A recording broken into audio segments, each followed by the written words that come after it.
Good morning. Thank you everybody for being here today, and hope everybody had a nice weekend. I'm Councilmember Keith Powers, Chair of the Committee on Criminal Justice. I'm joined here by Councilmember Rory Lansman, Chair of the Committee on Justice System, for today's joint oversight hearing on the Department of Corrections compliance with the Council's bail easement laws. We are joined as well by Councilmember Holden from Queens, and we'll be joined by many other members later as they come in. Thank you for Department of Corrections for being here. Back in June of 2017, the City Council passed a series of local laws aimed at easing the bail payment process. These laws were adopted in response to difficulties justice-involved individuals and their families faced with paying bail. Folks had to jump through too many hoops to make bail payments. For example, there were certain blackout periods lasting up to 24 hours in which the Department of Corrections did not accept bail payment because the individual was in transit to a DOC facility or in the middle of the intake process. While the Department of Corrections has sought to comply with the bail easement laws, it has, in our belief, consistently fallen short. The Bronx Freedom Fund found the Department of Corrections, in a recent report, found the Department of Corrections does not accept cash bail payment at courthouses in the Bronx, which a local law requires. I believe the DOC has also stated that as well. The department struggles to comply with local law requiring it to release incarcerated individuals within 3 hours of bail payment. According to that same report, about 62% of Bronx Freedom Fund clients were released over 5 hours after bail had been posted, and they've shared stories, and we've heard many more, of those who have waited hours to be released after bail was paid. One of the clients, Jay, was detained for 32 hours after his bond was posted, and that's 32, because Department of Corrections believed he had a parole warrant, which he did not. What is really disheartening about this story is that his wife had saved up money for his bond, even though she was not able to work while he was in jail, because she is the primary caretaker for the child. She ended up losing her job because he was not released in time to watch the child the very next day. This is, to us, unacceptable. It is stories that we continue to hear and ones that we would like to address today. No one who posts bail should be held in custody longer than they need to be. The collateral consequences of pre-trial detention, in our opinion, are far too severe, if not damaging, as this story illustrates. Folks run the risk of losing employment, public benefits, housing, and education, and much more while waiting a trial, while detained while awaiting trial, and the lives of their loved ones who are affected by the loss of income and emotional support. It is bad enough that we make it hard for these folks and their family to post bail. The department, in our view, must take immediate corrective measures to comply with local laws. I know there was an announcement today that we'll hear more about. I look forward to hearing the department's action plan for about today's announcement and moving forward, and ways in which the City Council can help facilitate the compliance with these local laws and ways we can do better overall. Today we will also hear a bill, Intro 1199. This bill, it's my bill, which would eliminate fees associated with credit card bail payments and allow online bail payment to be made by direct and electronic checks. Today, I believe it's 7.9% if you pay a fee, if you pay it in person, and it's 2% if you're paying online. The bill will ensure that families of incarcerated people are not burdened with unnecessary fees to make a bail payment. Additionally, we will also be hearing Intro 944, introduced by Councilmember Lansman, which required DOC to notify incarcerated individuals, defense attorneys, and court personnel when an inmate is detained solely on the bail of $1. With that said, I want to thank my staff and the staff here at the City Council for helping put together this hearing. I want to thank the Department of Corrections for being here, and the staff from the Mayor's Office and the DOC for their assistance with today's hearing as well, and everybody who's here to tell their stories and share their anecdotes as well. And I want to thank all the council members here in attendance and those who will be here soon. So with that, I'm going to hand it over to Councilmember Lansman. Chair Lansman, I should say. Thank you. Good morning. I'm Councilman Rory Lansman, Chair of the Committee on the Justice System.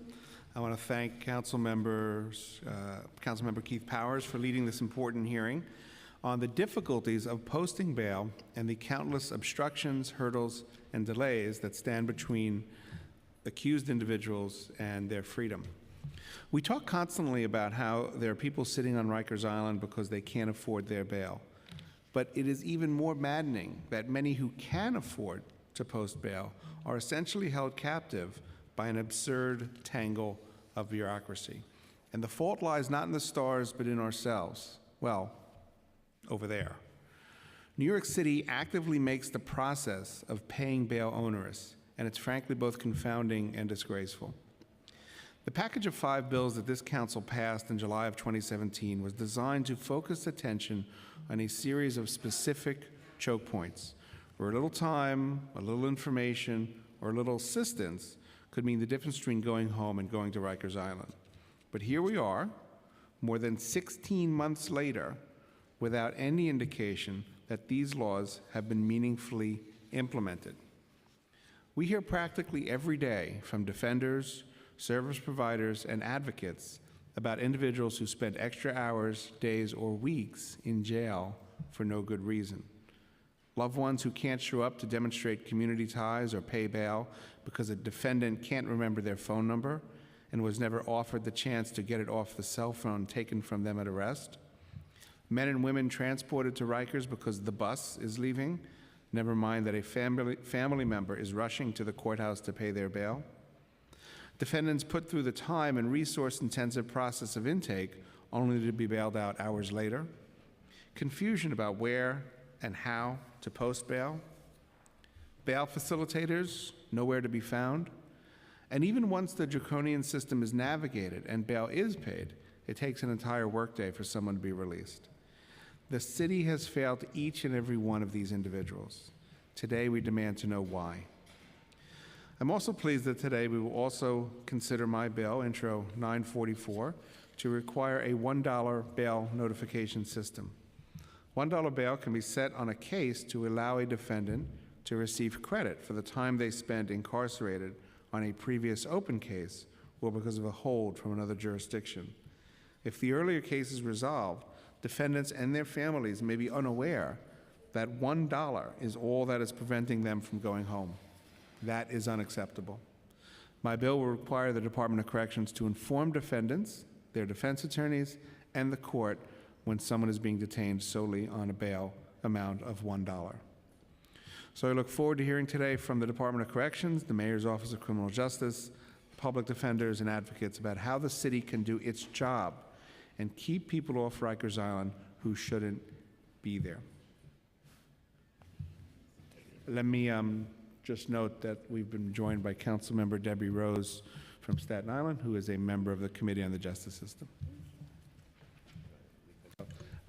Also joined by Councilmember Bob Holden and Councilmember Lika Samuels, both of whom are members of the Committee on Criminal Justice.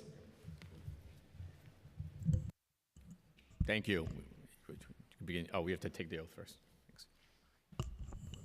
Do you affirm to tell the truth? Oh, if everyone could raise their right hand, thank you. Do you affirm to tell the truth, the whole truth, and nothing but the truth in your testimony before this committee and to respond honestly to council member questions? Great, thank you. You can begin.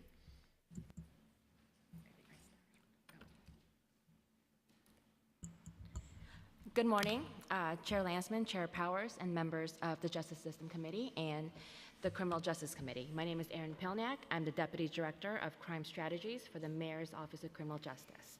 Thank you for the opportunity to testify today.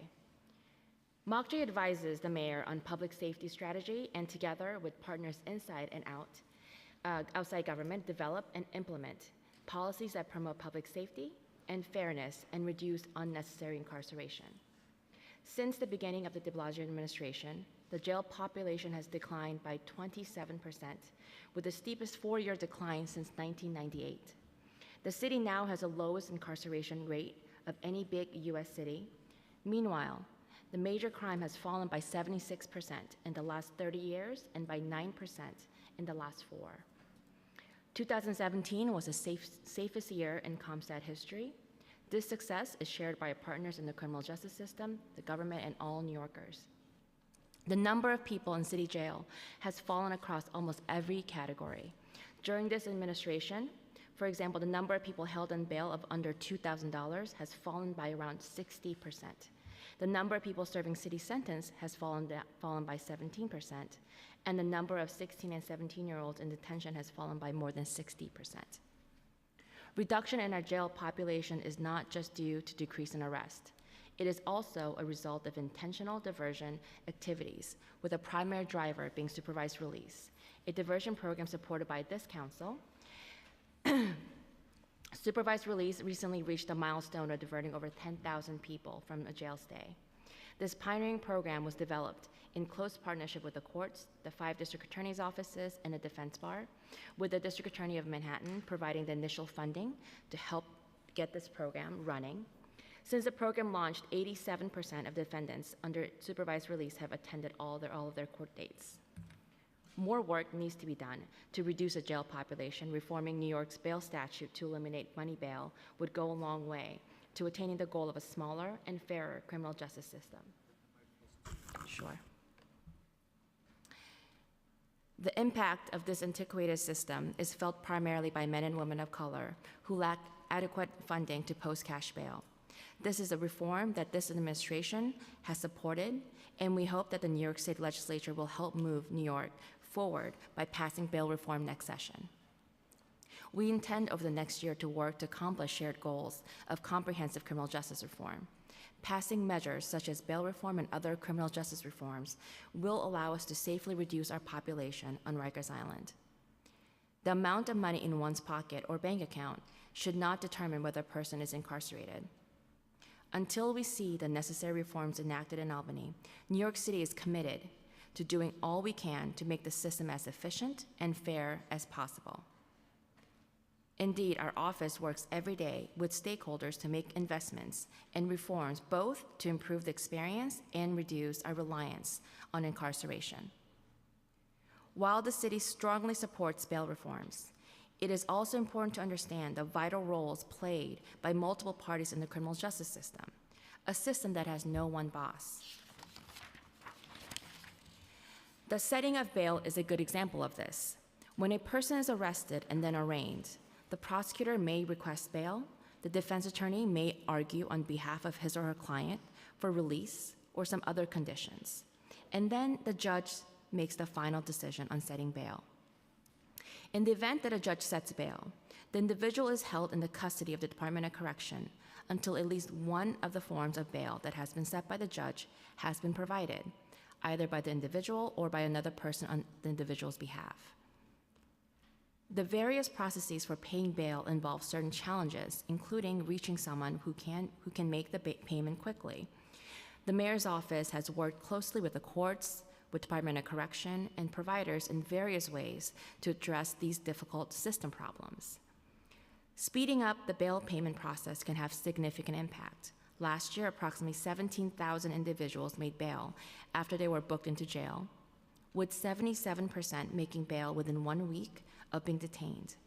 This suggests that these defendants may be able to afford bail, but that the time it takes to gather the funds, as well as inefficiencies in the bail payment process, could be leading to delays that result in unnecessary time behind bars. To address these inefficiencies, the city rolled out several programs to make it easier to post bail more quickly and has supported Department of Corrections' efforts to improve the bail process.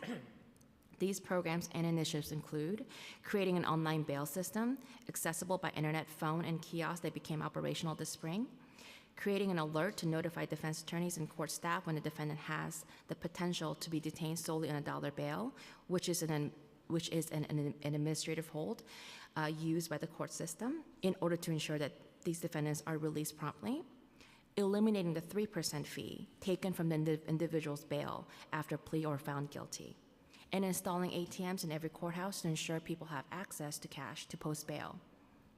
The launch of the online bail system has made payments easier and provides an additional avenue for family and friends, regardless of location, to provide financial assistance to make bail payments. The online bail payment system is the first of its kind, and the flexibility to allow the use of multiple credit cards can help individuals pool resources. The availability of online bail means that individuals posting bail is no longer needs to make payments in person at the courthouse or at DOC facility. For many of New York's most vulnerable population, this means that they no longer need to take a day off of work or find alternatives for childcare, which create additional costs for families. Currently, the Council is considering Intro 1199-2018, sponsored by Chairman Powers, which would remove the fees associated with credit card bail payments. Additionally, the bill would allow online payments to be made by direct deposit and electronic check. In that regard, we note first that neither DOC nor the Office of Court Administration accepts payments with direct deposit, electronic check, or personal checks of any kind. Due to security reasons, checks do not clear timely and may take up to 3 to 5 business days. In order to ensure that bail is paid, cashier's checks and credit cards protect against fraud and provide increased security. We are open to exploring additional payment options, such as cashier's check, to be paid online. Second, the city does not collect any fees associated with online bail payments. DOC has a contract with a vendor that is offering one of the lowest surety fees in the country. Thank you for the opportunity to speak today and for your continued support and partnership in improving the bail system and creating a smaller, safer, and fairer justice system that works for all New Yorkers. So good morning, Chair Powers, Chair Lanceman, and members of the Criminal Justice and members of the Committee of the Justice System. I am Hazel Jennings, the Chief for the New York City Department of Corrections. My colleagues and I are here today to discuss the city's bail processes, reforms that we have implemented over the last few years, and improvements that we are enacting now. As the Council is aware, the city has implemented several important bail reform initiatives over the last few years. DOC has been a partner in several of these initiatives and have implemented a number of improvements to bail process. These include several changes that were guided by local law.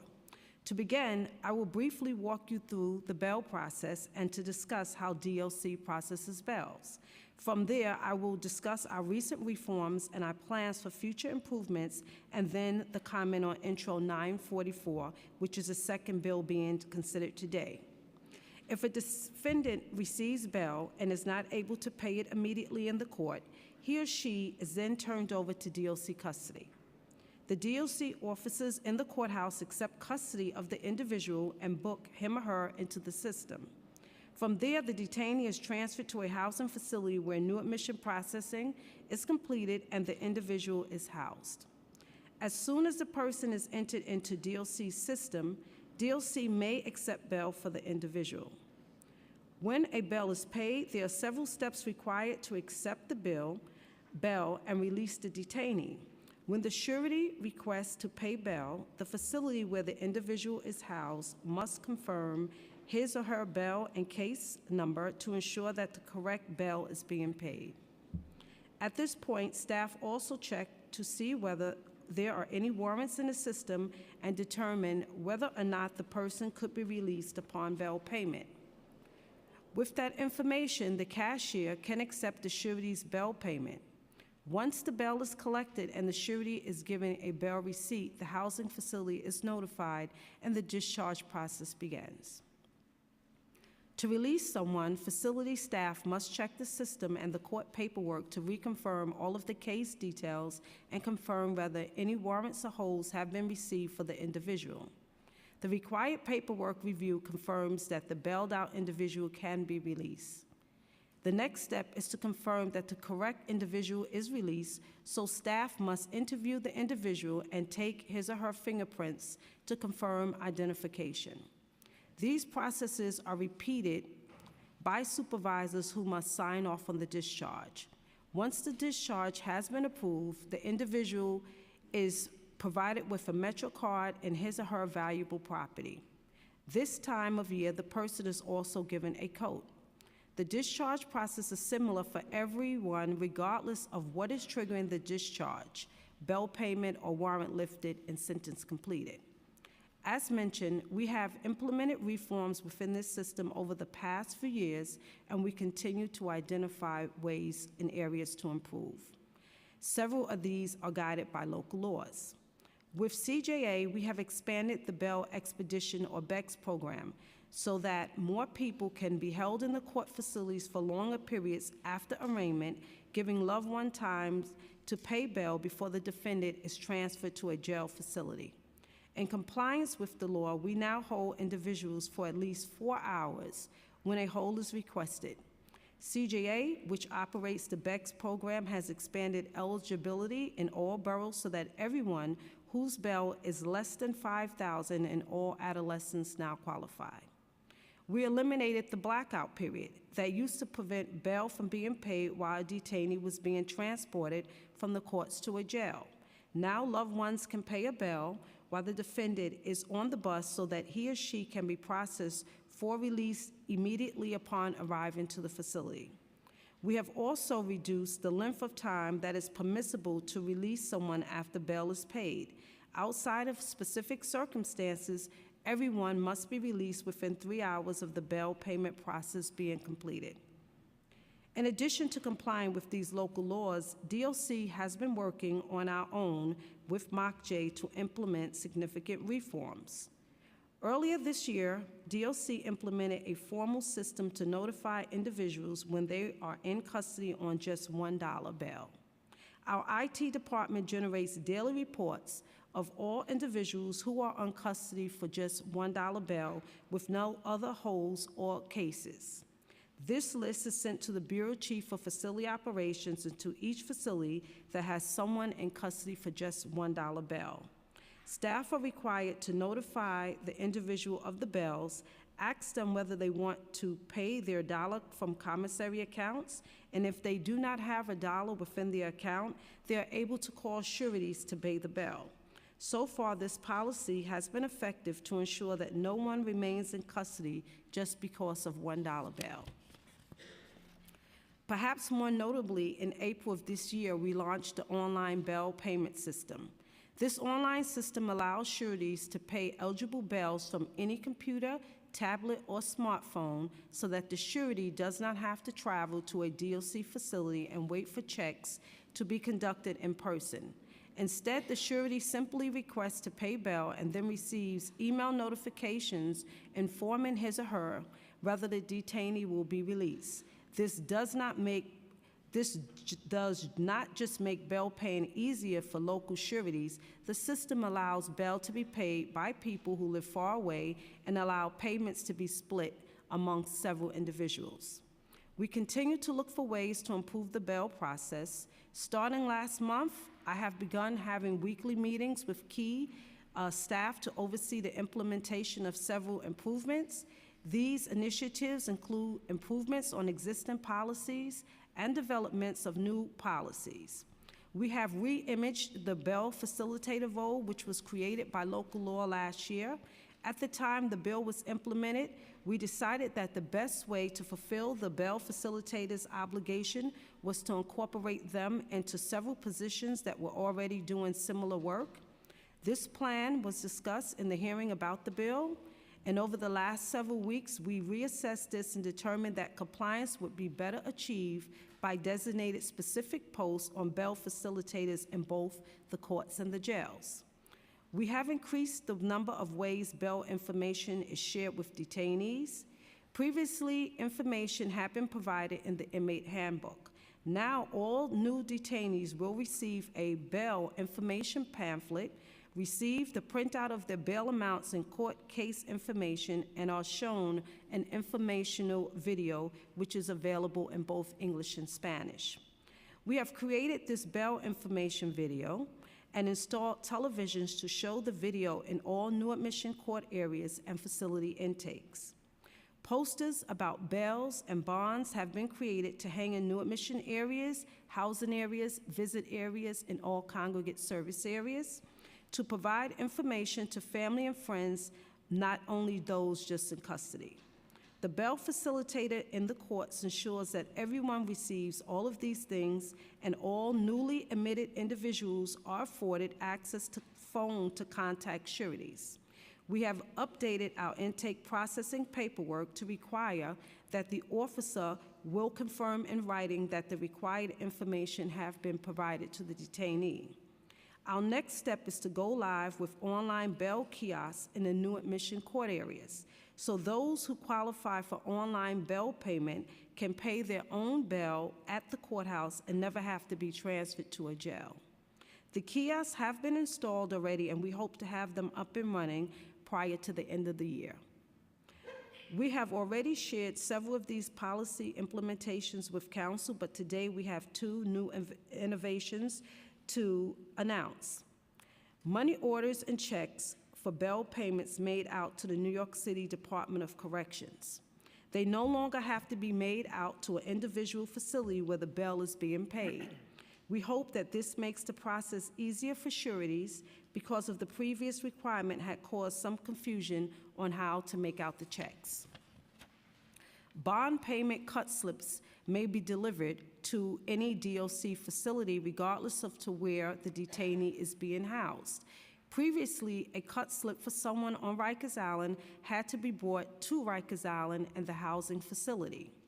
Now that slip may be delivered to any of the borough facilities. Again, we hope this makes the process easier for sureties who do not have to choose between traveling to Rikers or paying a bail's bondsman to do so.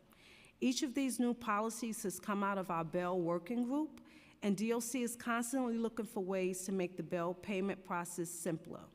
We are not waiting for state bail reforms. We are identifying and implementing what changes can be had.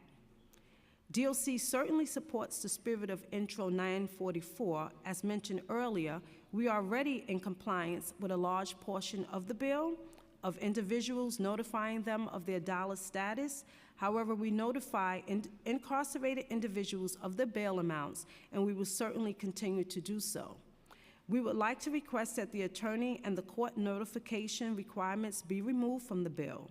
The success of our existing program indicates that notifications to people other than a detainee are not necessary to ensure people are bailed out efficiently. We are happy to continue to discuss this with the council moving forward to ensure that the best policy is enacted, and thank you again for the opportunity to testify today. Thank you. You're Assistant Chief, you're not testifying, you're here for questions too? Okay. Yes, he Great. will be testifying. Thank you. Thank you. And we've also been joined by Councilmember Rivera as well from the Great Borough of Manhattan. Thank you for the testimony, and I think that we all share the same sentiment that waiting on the state is not the preferred route here, and that the city should be doing all it can. I wanted to just note one of the sentences in the testimony from Mock J that I wanted to just ask a follow-up question on. It says, last year, approximately 17,000 individuals made bail after they were booked into jail, with 77% making bail within 1 week of being detained, suggesting that defendants may be able to afford bail, but the time it takes to gather the funds, as well as inefficiencies in the bail payment process, can be leading to delays that result in unnecessary time behind bars, which I would notice kind of the thesis here. And so can you just tell us, even with today's announcements, what inefficiencies you think still remain in the bail payment process that could lead folks to remaining to be detained even beyond the point where they have the funds to pay bail? I think those are operational questions. I think that's best answered by the Department of Correction in discussing the discharge process. But I think we want to note that the city is committed to making the process as efficient as we can while we're waiting for the state legislature to make the bail reform. So for the purpose of the working group that we meet weekly, we're looking at operational things that could be improved. And our overall goal of these measures to ensure that anyone who can pay bail does not remain in our custody due to lack of confusion or information or help, and that we want people who are eligible to return to their lives with as little interruption as possible. So we're open to any new ideas. We're looking at every aspect of the bail payment system to make sure that we close that gap and we make it as seamless and effortlessly as possible. Can you maybe share with us any of the other operational things that you guys are considering, or ways that the council can be supportive to improve the operational part of this process, even before state? Yeah, so we're looking at the audit process. We currently do not have a tech solution for that as of yet, and we're working with that and Mock J, and also with the payment centers in both Staten Island and the Bronx. Okay. And if you can let us know if the council can be supportive to operational improvements that the department is making, we'd appreciate being part of that conversation, but also assisting to fix the issues that we perceive that we're here today. Can you tell us the average length of time before an individual is released after bail is paid? So currently the average length of time is about 4.5 hours, and it says like, even under ideal circumstances, it takes a few hours to process an inmate to be discharged for various reasons. That's critical to confirm the correct person is being discharged. And every inmate that is known to mental health that's in the Brad H program has to be seen by a medical clinician to receive medication and their discharge planning. And any inmate with mental or medical needs have to be seen by medical, and that includes those within that time period. So today, the average is 4.5 hours? 4.5 hours. And so, I mean, an admission at least, I'm here to help fix a problem, but an admission at least that the department's out of compliance with the 3-hour. So I would say that we are in compliance. There are components or certain circumstances in which an inmate has to be seen that extends the amount of time in which he's relieved. However, we're also working on technical solutions because the clock starts when the bell is paid. And right now, there is no time frame or clock which starts when the funds are actually received.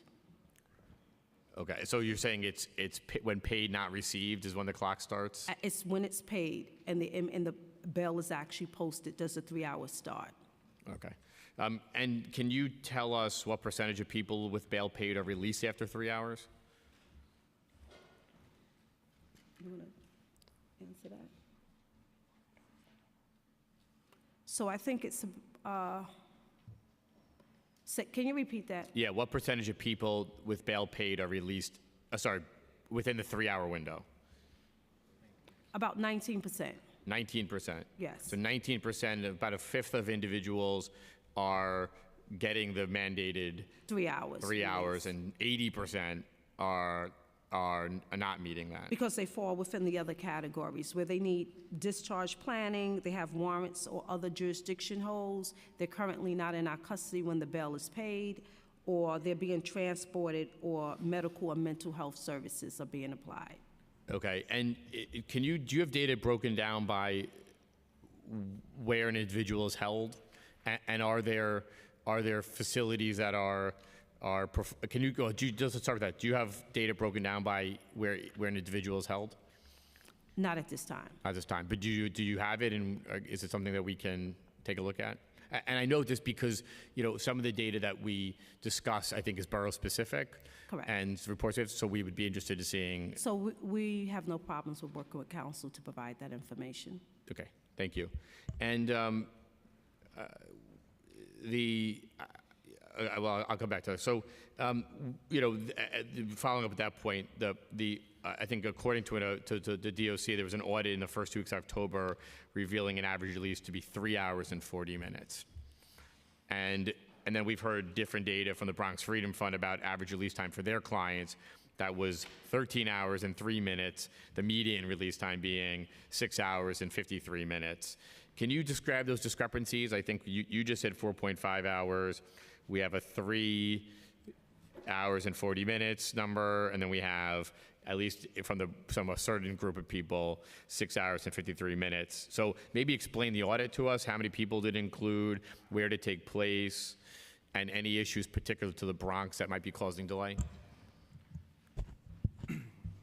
So, Council, my name is William Barnes. I just want to point out that approximately, it's going back, 19% of people booked out in less than 2 hours, which is under the 3-hour mark. And I'm sorry, what was the other question? Well, sorry, say that again.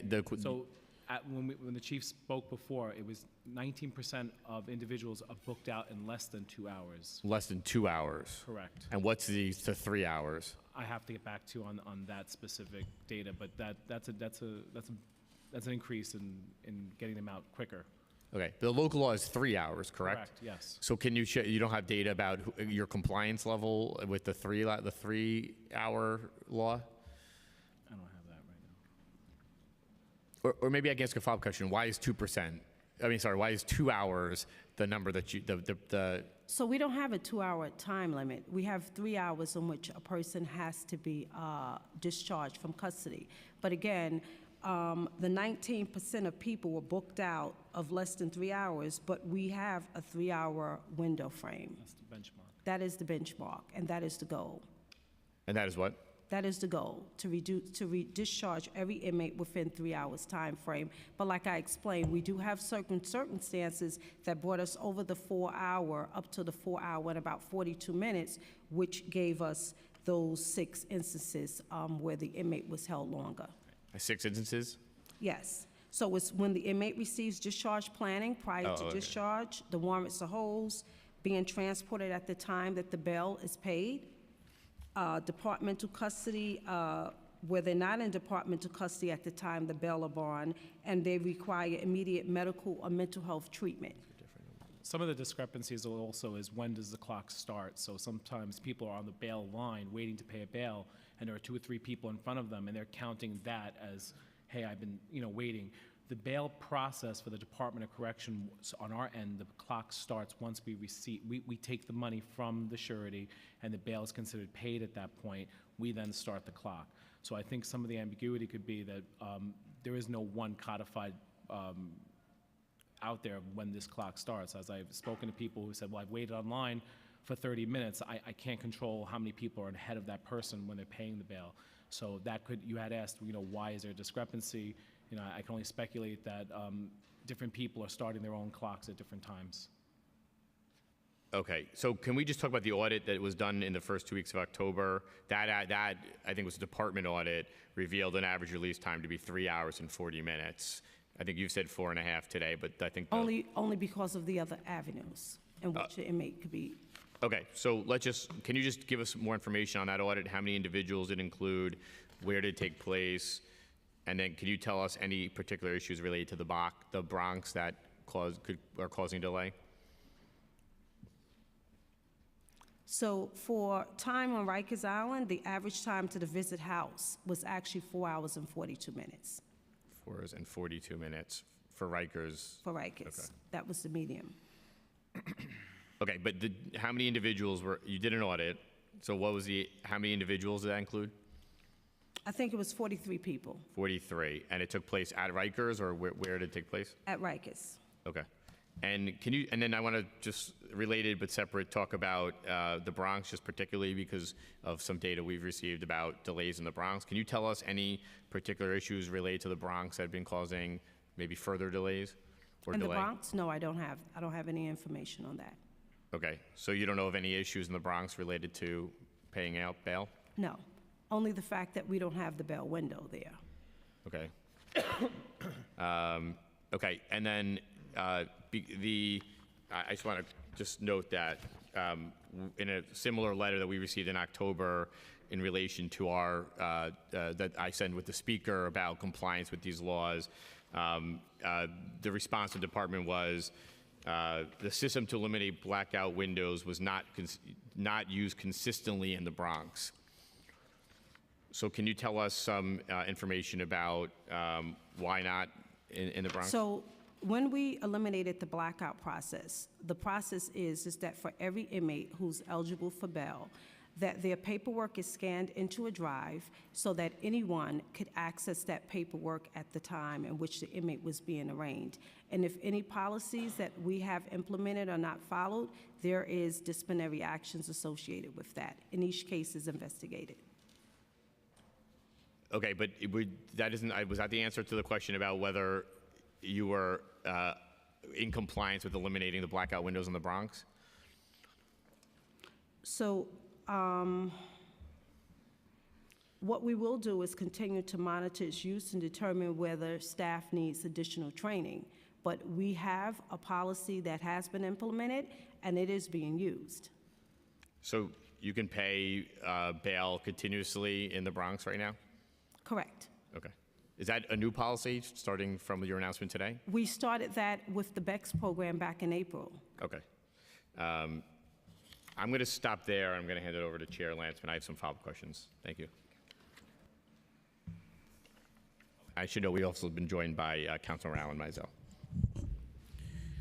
Thank you.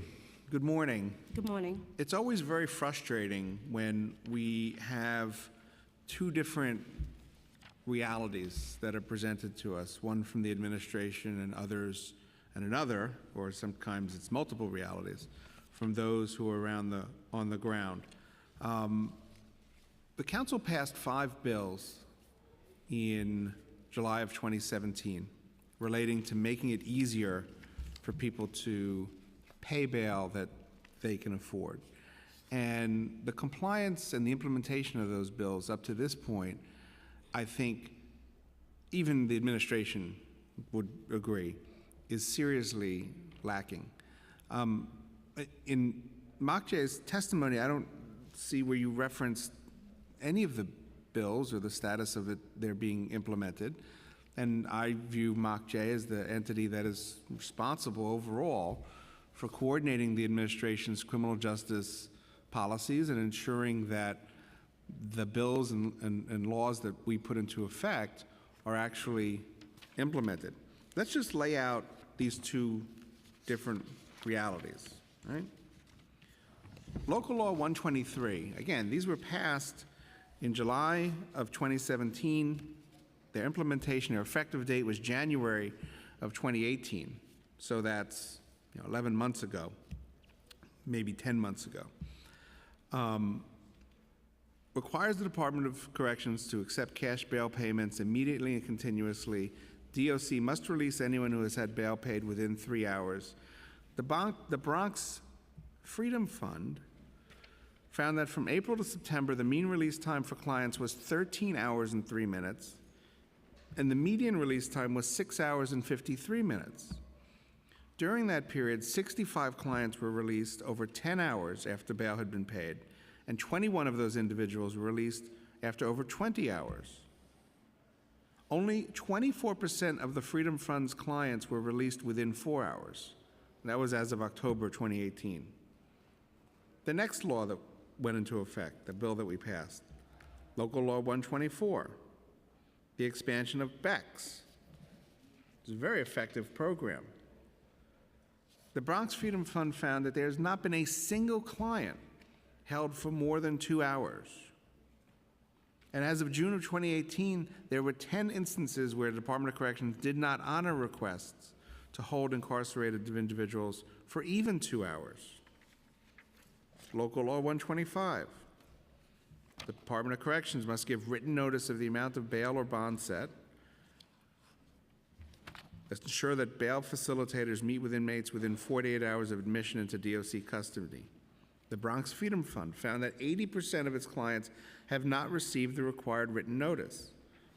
And they noted a particular issue where the Department of Corrections failed to notify incarcerated individuals of their ability to pay bail in the amount of $1, which we're going to get to. My bill, my law, Local Law 126, requires the police to offer arrestees the opportunity to get contact information from their personal property, like phone numbers off of their phone. That's not the Department of Corrections issue. That's the police department's issue. The Bronx Freedom Fund found that 70% of its clients had no access to that contact information made available to them.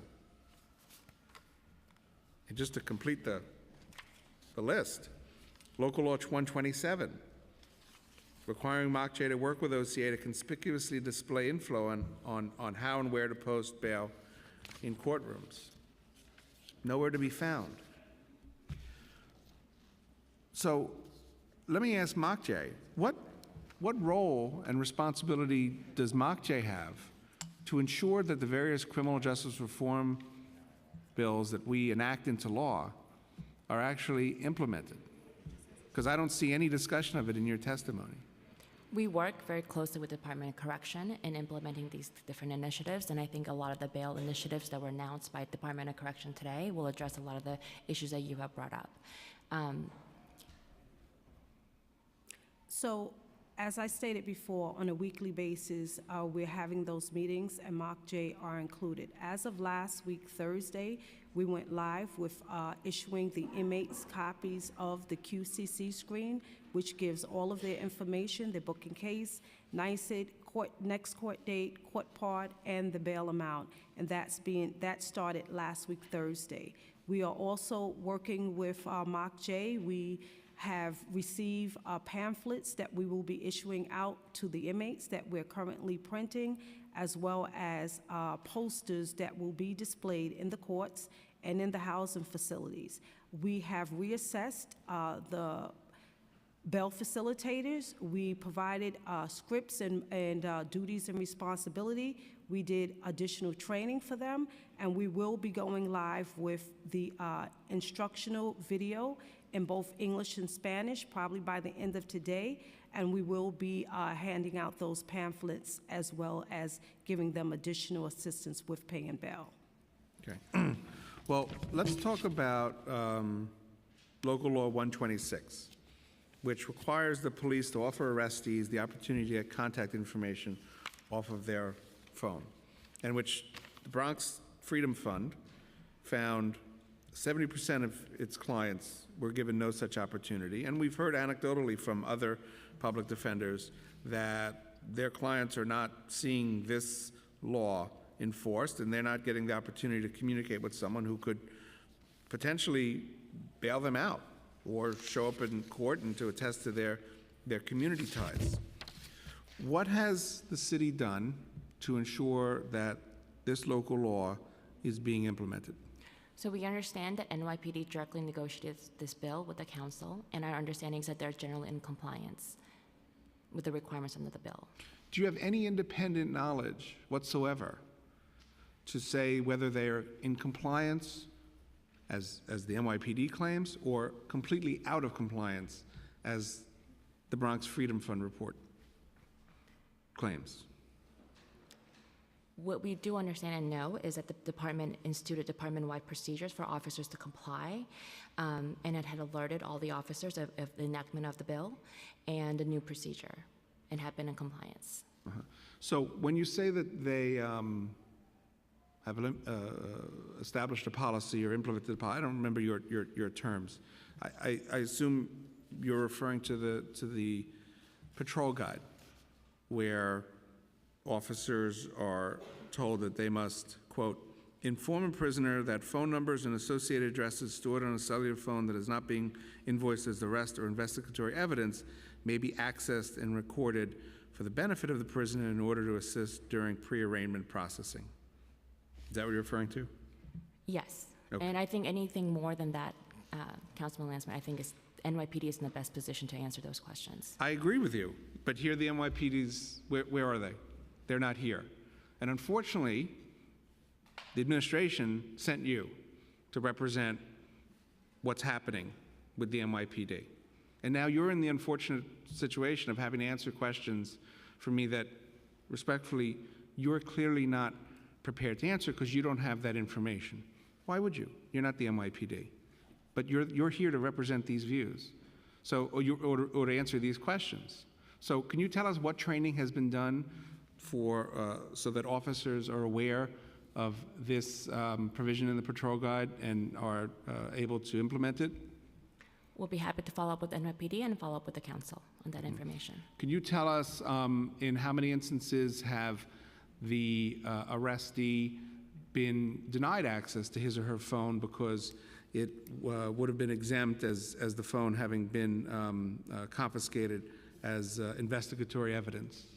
What I do know is that NYPD does not currently track that data, but we'd be able to follow up with NYPD and follow up with the council on that information. Mm-hmm. Do you have any reason or any knowledge that would indicate that the Bronx Freedom Fund's report and numbers on its clients being given access to their phones so they could contact someone to help make bail are incorrect? We have not been notified directly of any of those incidents. If Bronx Freedom Fund wants to reach out and share those specific incidents, we'd be happy to follow up with those incidents. Mm-hmm.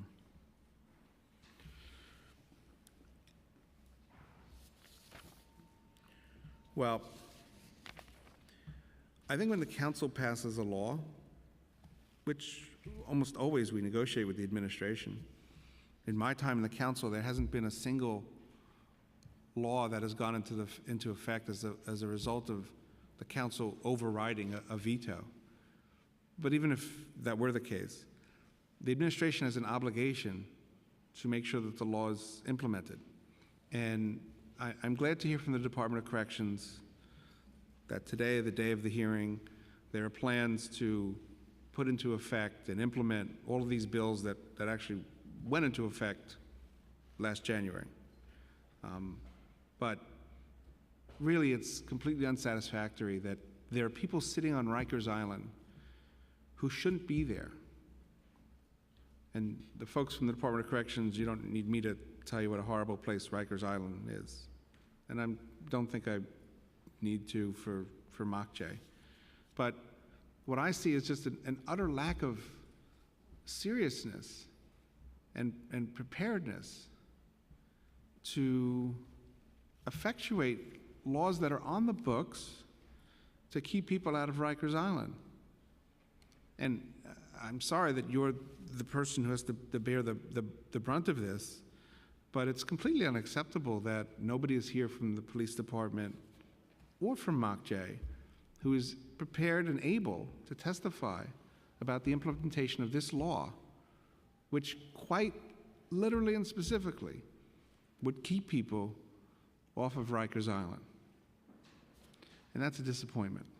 So we're going to follow up on the questions that I asked you today, and hopefully we will get answers to those, and hopefully we will not see or hear going forward that there are people who are not being given access to their phones so that they can call someone to pay their bail and they don't end up getting shipped off to Rikers Island.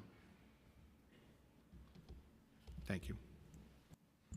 Thank you. And I just wanted to echo the chair's comments, which is that, you know, we are all here to try to fix a problem. And I don't pretend there are not complications in that, and I recognize that we can clarify definitions and things like that, but it feels like we are in a game at times on this issue and others where we passed a law, a series of laws, there was broad non-compliance with them, it seems. I mean, we're admitting that today we're not in compliance with it, recognizing there are issues, and then we had to send a letter to find it. I actually thought your response to the letter was fairly detailed and fairly good, and admitted where there were gaps that needed to be fixed, and was a kind of a sober, like I thought it was like a sober analysis of where you are. And then we have a hearing to follow up. The day of the hearing at 7:15 a.m. or something like that, we get notification of some improvements. Like, we want to fix the issue. I'm not interested in gotcha moments. I'm not interested in making this about a game that gets played. We want to fix the issues that we think are really actually affecting people's lives. And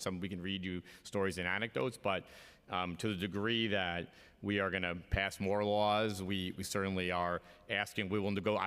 You'll get a fair negotiation, at least from me, but we will then expect them to be implemented and to be followed, because the public and many who are here are believing one thing is working, and then one thing is working a certain way. They're paying, for instance, bail and believing that within 3 hours or some time period that the clock has started, and then we find out it's not started. So we're happy to clarify those definitions. We're happy to work with you to fix it, and fixing it is actually the intention, not anything else. But I think that it's you know, we want to get out of this sort of us finding out having to ask to find out who's in compliance and not, and then find announcements out on the day of the hearing that are supposed to, I think, cover some of the ground that's to make up some of the ground. So I hope you share that analysis as well, and that we can partner to fix whatever other inefficiencies may still exist. So, sir, I would like to just say that we have done a tremendous amount of work, and we recognize that there is still more work to be done. Again, we have been meeting weekly to address some of these issues, and last week I met with Chief Jones from the NYPD to incorporate her in those weekly meetings so that we can address the differences. For us, inmates have always been allowed to self-pay bail. We are allowing the inmates to retrieve any items that are in their property that they may need to pay bills, to get numbers to sureties once they're on Rikers Island, to release that information, and we will continue to work. And we're even putting kiosks in the facilities that are currently not new admission facilities, so if an inmate has his credit card in his wallet, that he could access it to still pay bail. So where there's a lot of work that we have done, we're looking and we acknowledge that there's still work to be done, and we look forward to working with the committee on ways in which we could possibly improvise and improve these processes, because again, we want to have people return back to normalcy. Okay, thank you for that. And I know that we were joined by Councilmember Andy Cohen as well, and I think Chair Lentz had another follow-up question. Just real quick, in the press release that was issued this morning, which really should have been a letter, at least to the chairs and to the speaker, you know, Friday. But in the press release that was announced this morning, the new measures come out of the Department of Corrections Bail Working Group, formed earlier this year to improve the bail process. Who is in the bail working group? So that's the DOC, along with Mark J, and we will be joined soon by NYPD Assistant Chief Jones, who's overseeing CJB. Good. Well, it seems to me that a bail working group would benefit from the inclusion and participation of the public defender organizations who are funded by the city and the bail funds because of their knowledge and expertise. So could you take that back to the powers that be that I'm not opposed to it, sir. Yeah, good. Well, would someone could follow up with us and just confirm or give us a reason why those entities shouldn't be part of the working group? Because I think that would make things more productive. Not a problem. Okay, thank you. Thank you. We have questions from Councilmember Rivera. Good morning. Thank Good you morning. for being here. Thank you for your testimony. And thank you for bringing up the supervised release program, which I think is incredibly important and I think is a very good program that the city has implemented, so I want to thank you for that. You know, you gave us a lot of statistics of when people get out and how long, and the chairs, Chair Landsman and Chair Powers, they've done an excellent job in asking you about that. I read a statistic maybe back in July that 12% of people who have bail set can pay immediately, and the other 88%, more or less, are transported to Rikers. Whether or not those statistics are still true, and again, I read this in, I think, July, that's clearly a sign of an inequitable system, which you mentioned on how communities of color are adversely impacted. And I say all that to ask, how are conversations going to end cash bail entirely? I know that in this article, Governor Cuomo proposed something, it was blocked by the GOP-controlled Senate, but I ask that now that things might be a little different next year, are you working very closely with the state to lobby to end cash bail and move towards a risk-based system that's of course supported by evidence-based assessment tools, but allowing judges to really make this decision? The administration is definitely committed to eliminating money bail, and we are planning on working with the legislature going forward, and we hope that the state is able to pass a comprehensive bail reform that will address those issues. So you are hoping to end it, and you're completely committed, and you're working with a lot of the advocates, a lot of whom are in this room, to make sure we do this the right way. We are committed to eliminating money bail, and we are committed to working with relevant stakeholders as well as the state legislature to make sure that the comprehensive bail reform is passed. I thank you for saying that, and the only reason why I'm continuing to kind of highlight and underline it is because, you know, the bail bond industry does a lot of intense lobbying at every single level of government, and I know that you're here, and I want to thank you both for the work that you do in terms of how you serve the city, but it really, really is important, and I know that there have been other cities that have tried this, so are you looking to those models? I think it was like DC, and even as far as Alaska, have tried a different system. And in your testimony, you mentioned reform. But these are conversations you're actively having, correct, to end money bail? New York City is doing everything in its power to ensure a more efficient and faster system, and we are committed to eliminating money bail and working with the state legislators and making that a reality. Okay, thank you so much. Thank you. Okay, I just have a couple follow-up questions. First one was on, I saw the comment around Councilmember Chairman Lansman's bill around the $1 for dollar notification. Can you tell us right now what like today you have a system in place, just what that looks like? How do you receive notification if you have a $1 So bail? it's an automated bell drop that our IT department, we currently have only one inmate on that list for today, and it comes out weekdays, and once the list comes out, the chief of facility operations and the facilities are notified. The inmate is brought down and interviewed and asked, do they want to pay the dollar? Do they have the funds available? Can they contact a surety? Or if the administrative chaplains have to then produce the $1 bail. Gotcha. And if they have money in their commissary that can be used? They can self bail pay. Got it. And how many individuals are on $1 bail today? Only one, Only one, and they've been notified. and they should have been notified. And how many this year? I don't have that total information. Okay. But you do get a daily report We get that a says daily that. drop, And then correct. who is, it's an automatic? It's an automatic done. The feed is taken out through our IT department in conjunction with the IIS system. Okay, thank you. And what's the average amount of people that are on $1 in any given day? I've seen as many as 5. I've seen 1. I've seen maybe 6.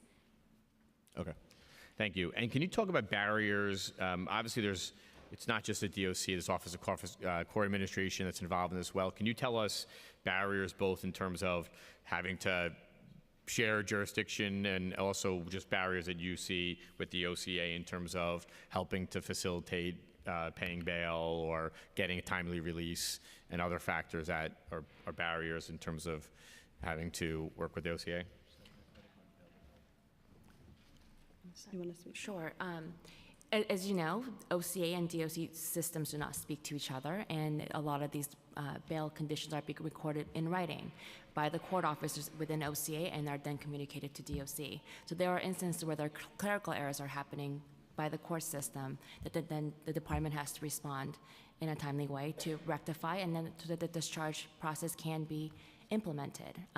So I think in that larger systemic issue is something that I think is a daily reality for both agencies in trying to rectify those mistakes as they happen, as those are human errors that happen. Thank you. Can you tell us ongoing efforts, past efforts, or efforts that need to be in place to help resolve the issue related to having two different systems that don't work together?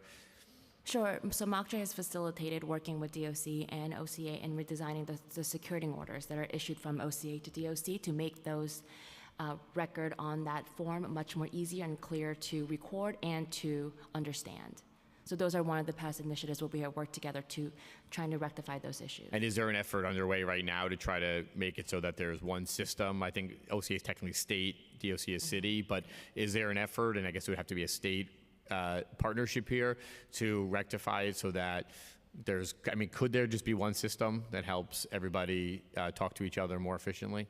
There are various conversations where we're trying to have that trying to implement that kind of system speaking to each other. However, as you can imagine, there are a lot of more logistical hurdles, being that one's a state actor and one's a city actor. Yeah, so what are those logistical hurdles? Well, there are two different systems, right? And there is no way for them to communicate to each other. So we are really relying on working on various different partners within the two different agencies where we can identify partners who can kind of troubleshoot certain issues as they come up. The security order is a one prime example where there are certain parties within that agency that record, and there are certain parts of the department that needs to receive and then to record. So in working with those two subset of people within the two departments, we have come up with a way that they can communicate better. Okay, and then when there is an error made at the OCA side, like they don't release paperwork to you in time or they put something incorrect on paperwork, can you tell us the efforts or the response of some DOC and how you work with them to try to rectify an issue that comes in which would then impede somebody's release? Well, I would say lifetime, MOCJ is actually notifying DOC, and we're also speaking with OCA, so that now we're picking up the phone to call each other to say, hey, this is happening, we need to get this rectified, and we're doing it 24 hours because there's never a time of the day that we're not receiving those phone calls to address those issues.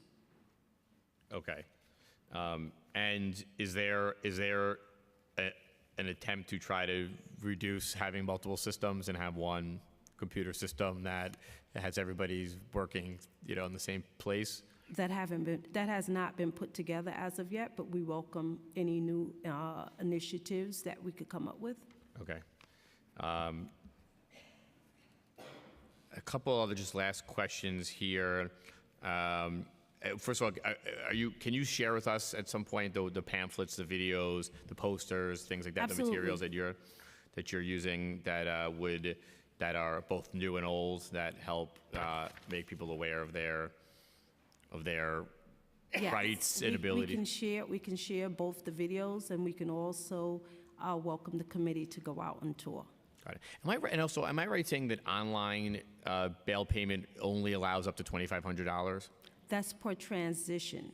So it could be, if the bail is $10,000, it's only $25 each credit card transition, but you can still pay up to $10,000. And can you share us why That's more for fraud prevention than anything else, because there's no cap on what the bail amount that can be paid in a total, but it's just to ensure that every credit card transaction is legitimate payment that's going through. There is a $2,500 cap per transaction, but you can repeat it, and there's no limit on how many times you can repeat it to get to the full bail amount. Or how many people can pay Right. a bail. So 10 people could pay $1,000, so it's Absolutely. We have an incident where we had an online bail payment where there are 5 different sureties paid one bail payment. So I think that really kind of demonstrates the flexibility and an additional option that the online bail payment system has offered to families and friends. Got it. And is that a city restriction, or who limits it at $2,500? I'm just curious. That's through the vendor. To the vendor? Yeah. Got it. Okay, interesting. And you had noted on the bill around credit card fees that the city doesn't pay those fees. You have a contract with a vendor, which I think we assumed that it was a credit card vendor that's processing, and those are the fees. But can you actually share with me? I think if you pay in person, it's 7 point something percent. Why is there such a discrepancy between paying online versus paying in person with a credit card? It's 2%. I believe I stand corrected, but 2% if you're paying online, 7 point something percent if you're paying through credit card in person. Can you share with us why there's such a discrepancy? So right now, there's 2 different vendors that we're paying to. So we have Payamentus, and we also have Securus. So the vendors The fees that are charged are the vendor's fee, correct? Okay, it's 7 point whatever percent sounds incredibly high for a credit card vendor. Can you share with us why it's so high if you're paying in person? I mean, and why not use the other vendor that's doing 2%? That's a fee that's set by the vendor. However, we have reduced the amount of funds that the surety, we've brought it down to 2%, and the department is actually funding the additional fee. You're funding the additional, the spread between what it is and the 2%? That's correct. And how much does that cost the city every year? I'm just curious.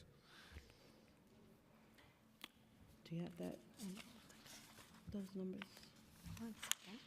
Oh, we can get back to you if. Okay, I just was asking, just curious. Okay. And you also noted the 3% being now returned, the 3% fee being returned to folks after they pay bail. Can you tell us more about that? I think it was in your testimony around, I can find it. That was enacted as of January 1st. That's been in effect since January 1st of this year. And is that a local law, or is that a city DOC policy it says eliminating the 3% fee taken from an individual's bail after plea or found guilty? That I'm not sure what the source of that is, but it's in effect where there used to be a 3% fee that was taken out of the bail refund check. That is no longer. So when you got your bail returned to you, get the the city 100% kept 3% of it, and now that's returned. Yep. Okay. And is that's happening for everybody? Should be happening for everybody, and that's been in effect since January 1st. As of last January? January 1st of 2018. 18 or 19? 2018. Okay, sorry. Thanks. Okay, and then just on the bill, lastly on the credit card bill, I didn't hear an actual position on it. Does the administration have an actual position on the bill to remove credit card fees? I heard amendments, but is there a feeling of supporting or opposing the bill? We are exploring what can be operationally and fiscally feasible at this time. That isn't something that we are looking into. Because you have to work with the vendor as well? That's Right, right. because the city is currently subsidizing the part of the fee, a large part of the fee. So to go further than that, we would have to explore what is fiscally sound for the city. Okay, thank you. And if you could share with us after this as well, what the cost considerations would be as we head into like the city budget and a conversation around budget as well.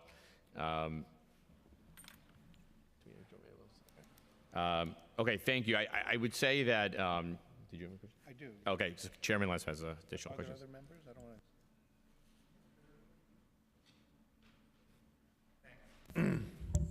Thanks. So let me ask you about the kiosks.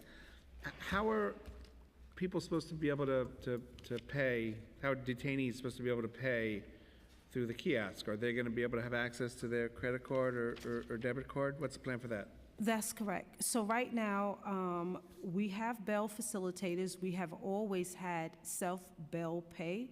We are expanding the kiosk to be placed in all facilities so that any inmate who has a credit card that is currently incarcerated will have the ability to get the credit card information from his or her property to then utilize the kiosk to pay their bills in the intakes.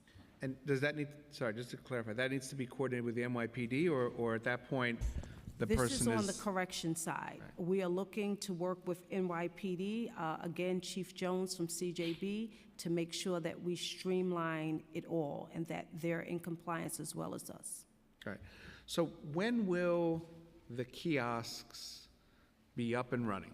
So currently, all kiosks have been installed in all of the court commands. We're installing them in all of the commands, the facilities on Rikers and off. So prior to the end of the year, all of it will be up and running. So you can say that by January 1st, 2019, this coming January 1st, Correct. the kiosks will be up and running. That is correct. Okay. Then let me ask you also about the bail facilitators in the courthouses and DOC facilities. When will we be able to see that they are up and doing their thing?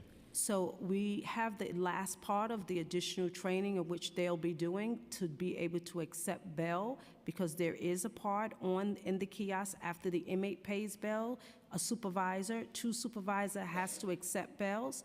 We're doing that additional training. So by the end of this year, everything will be up and running. Got it. And then let me just ask you about the issue of the $1 the bail. I think your testimony is that the $1 bail notification system only notifies the defendant himself or herself? That's correct. Okay. But, and maybe this is for Mock J, the city's Bail Lab website says, quote, "The city has created a $1 bail alert to notify both court personnel and the defense attorney when a defendant may be held solely due to $1 bail." Is that accurate, that both the court personnel and defense counsel get notified when someone is held on $1 bail? On that issue, I'll look up exactly what it is, and we'll follow up with the council. Okay, great. Thank you. There's some buzz at the end of the table, so I just want to.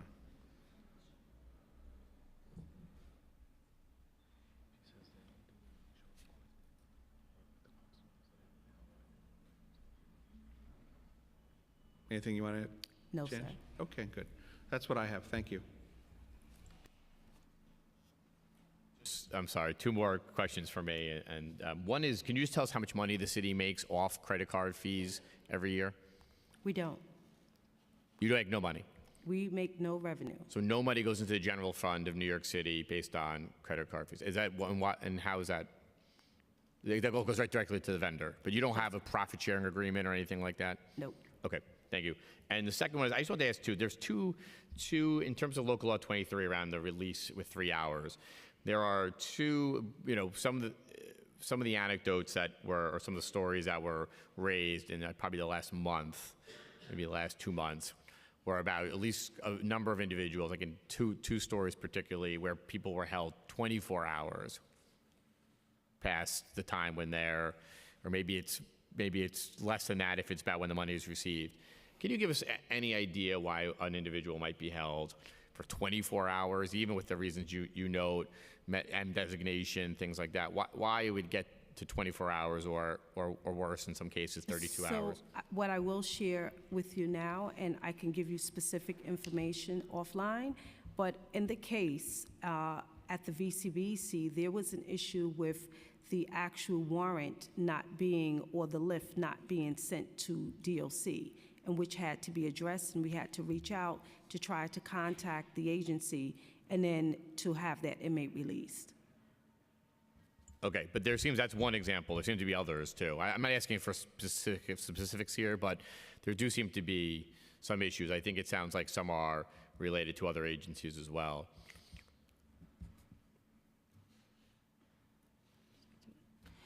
If there are very specific incidents that Bronx Freedom Fund wants to share with the city and the department, we'd be happy to follow up into that. Okay, I'm sure they will. And lastly, are there instances where, a lot of this sounds like a lot of the response seems to be issues that come up both from other agencies, but also then other circumstances.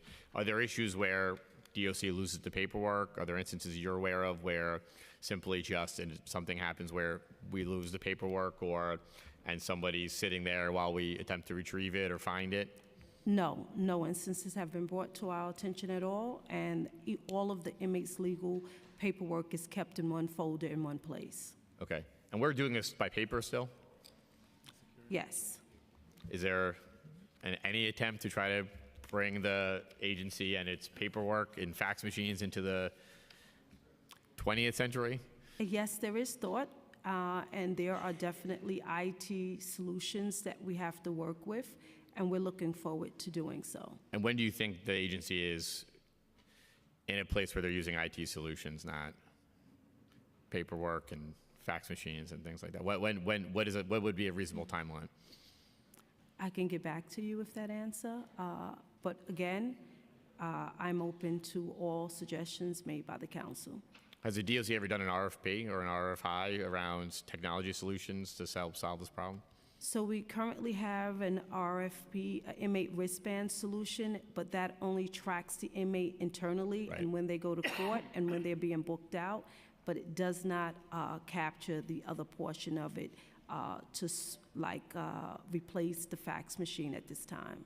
And could the wristband be a solution if other agencies cooperated?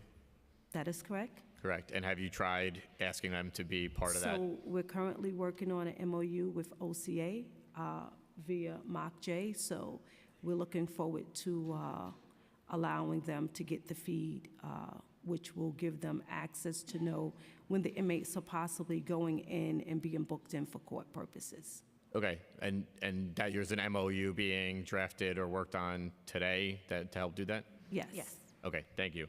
And I say this really earnestly. If the council can be helpful to an effort, I do think that there are some sort of easy solutions to some of the problems here that just include basic technology that is readily available and can be procured. And if that requires budget or other considerations, the council can be supportive of. Please let us know, because some of the stuff seems fixable just by updating systems that are being put in place, understanding it's a large system.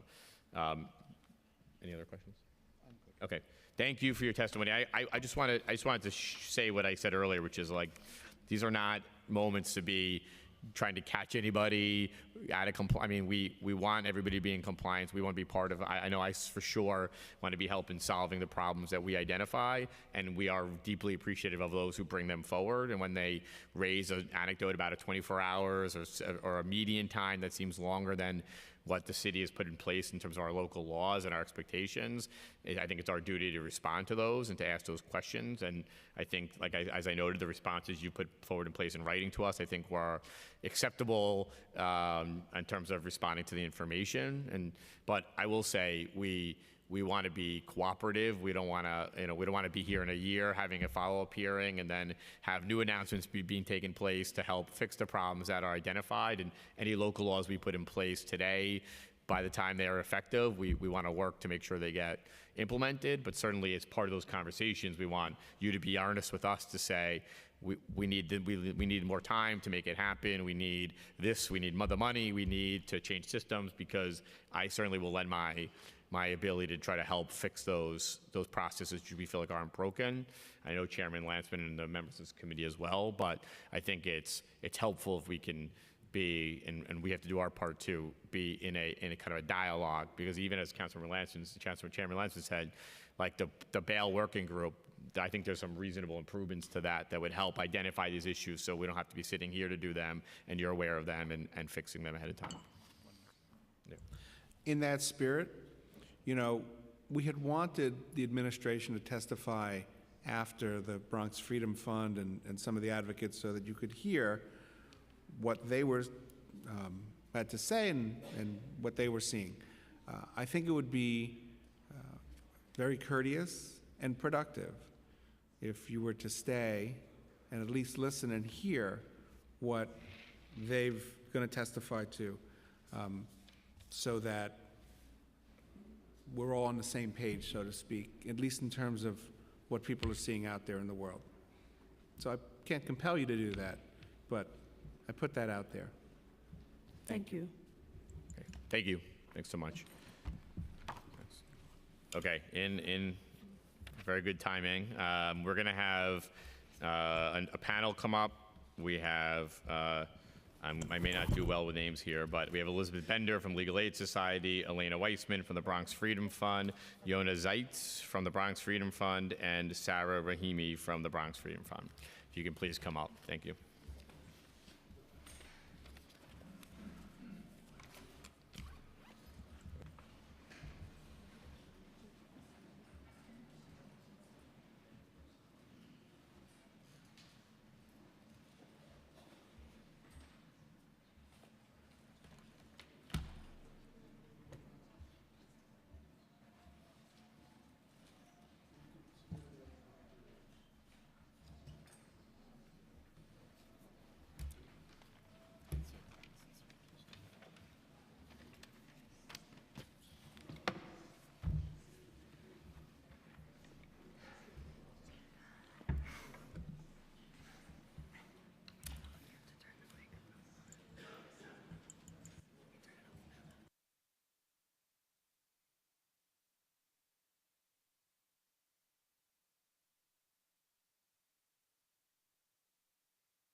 Thank you, and thank you for being here.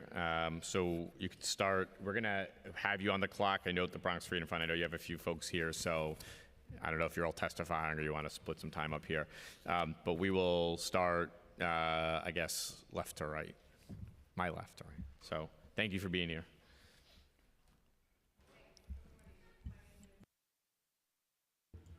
Yep, sure. I'm an attorney with the Legal Aid Society's Decarceration Project. Thank you for having us. Thank you for having this hearing. I have in my papers here that I want to acknowledge that I'm preaching to the choir, and now that I see the city has not heeded Chairman Lansman's suggestion that they stay, that's even more true. But I know that we're preaching to the choir when we say that our bail system is inefficient, nonsensical, and inhumane. But if we can indulge the metaphor for a moment, choirs do more than just listen. They use their voices to spread a message and make change. And that's what I'm asking this body to do today. Our clients need more than just laws on paper, that's clear. They need accountability, they need an investigation, and they need a commitment to changing the culture within the Department of Corrections that allows for these inhumane delays to occur. This morning I woke up to an email with a Daily News article that was published at 6 in the morning with the administration announcing that they were adopting bail facilitators. So just to put that into context, to celebrate 10 months of not being compliant with the law that requires them to have bail facilitators, the administration announced that they still don't have bail facilitators. That's where we are after the latest of these laws went into went into effect. Some of you saw the article in The Appeal last week detailing the experience of one of our clients. We call him DR in the article. If you missed it, I attached it to my written testimony, and I do hope that you'll read it and share it. It describes his experience at the Vernon C. Bain Center, a jail that we call the Boat because it is in fact a floating jail barge. He was there for 27 hours after his mother posted bail. And even if you factor in the type of delays that the department wanted to describe to you today, when I spoke to staff at the Boat, they told me that morning after his mom posted bail that they had his paperwork and that he would be released that morning. He did not see daylight for another 6 hours. 3 of those hours, he was in a cell being processed for release, and the staff that was manning that area told him that they were merely waiting for a captain to sign his paperwork. So when they get up here and they testify about all of the reasons that they can delay people, it is an endemic culture of just not doing things quickly, and that's what I'm asking you to commit to changing. And specifically, I'm asking that the Committee on Oversight and Investigation become involved, because what's clear to me is that the department cannot police itself when it comes to coming into compliance with these laws. Thank you. Thank you. I want to know that there are staff from DOC here, but I share. I mean, a minute after asked to stay, they walked right out the door, and Well, I I don't appreciate think. those who stayed. But there is staff here, and I will note that as well. And second, we did ask for the Bronx Freedom Front to and this panel to be first, as Chairman Landsman noted as well, to give an opportunity to tell some of these stories in advance of it. But I understand your frustration. Thanks. Thank you all. So like Elizabeth said, we are recounting some of what you already shared, but what I wanted to talk about today and what my colleagues will share is to go kind of into greater detail about some of the most egregious things that we've seen in the report that you all have. So I'm Elena Weissman. I'm the director of the Bronx Freedom Fund. We pay bail for over 1,000 New Yorkers each year, and every day we see the injustices of the bail system play out, and we're keenly aware of the human costs that they affect. In May 2017, we testified to the council about the need for procedural changes to the payment system. We're excited for the easement package to pass, but however, as my colleague Sarah will get into, implementation is not even nominal. Since our testimony last summer, we have excitedly tracked their passage, culminating in several reports which we've submitted to both committees, to the Board of Correction, and we've also posted publicly on our website.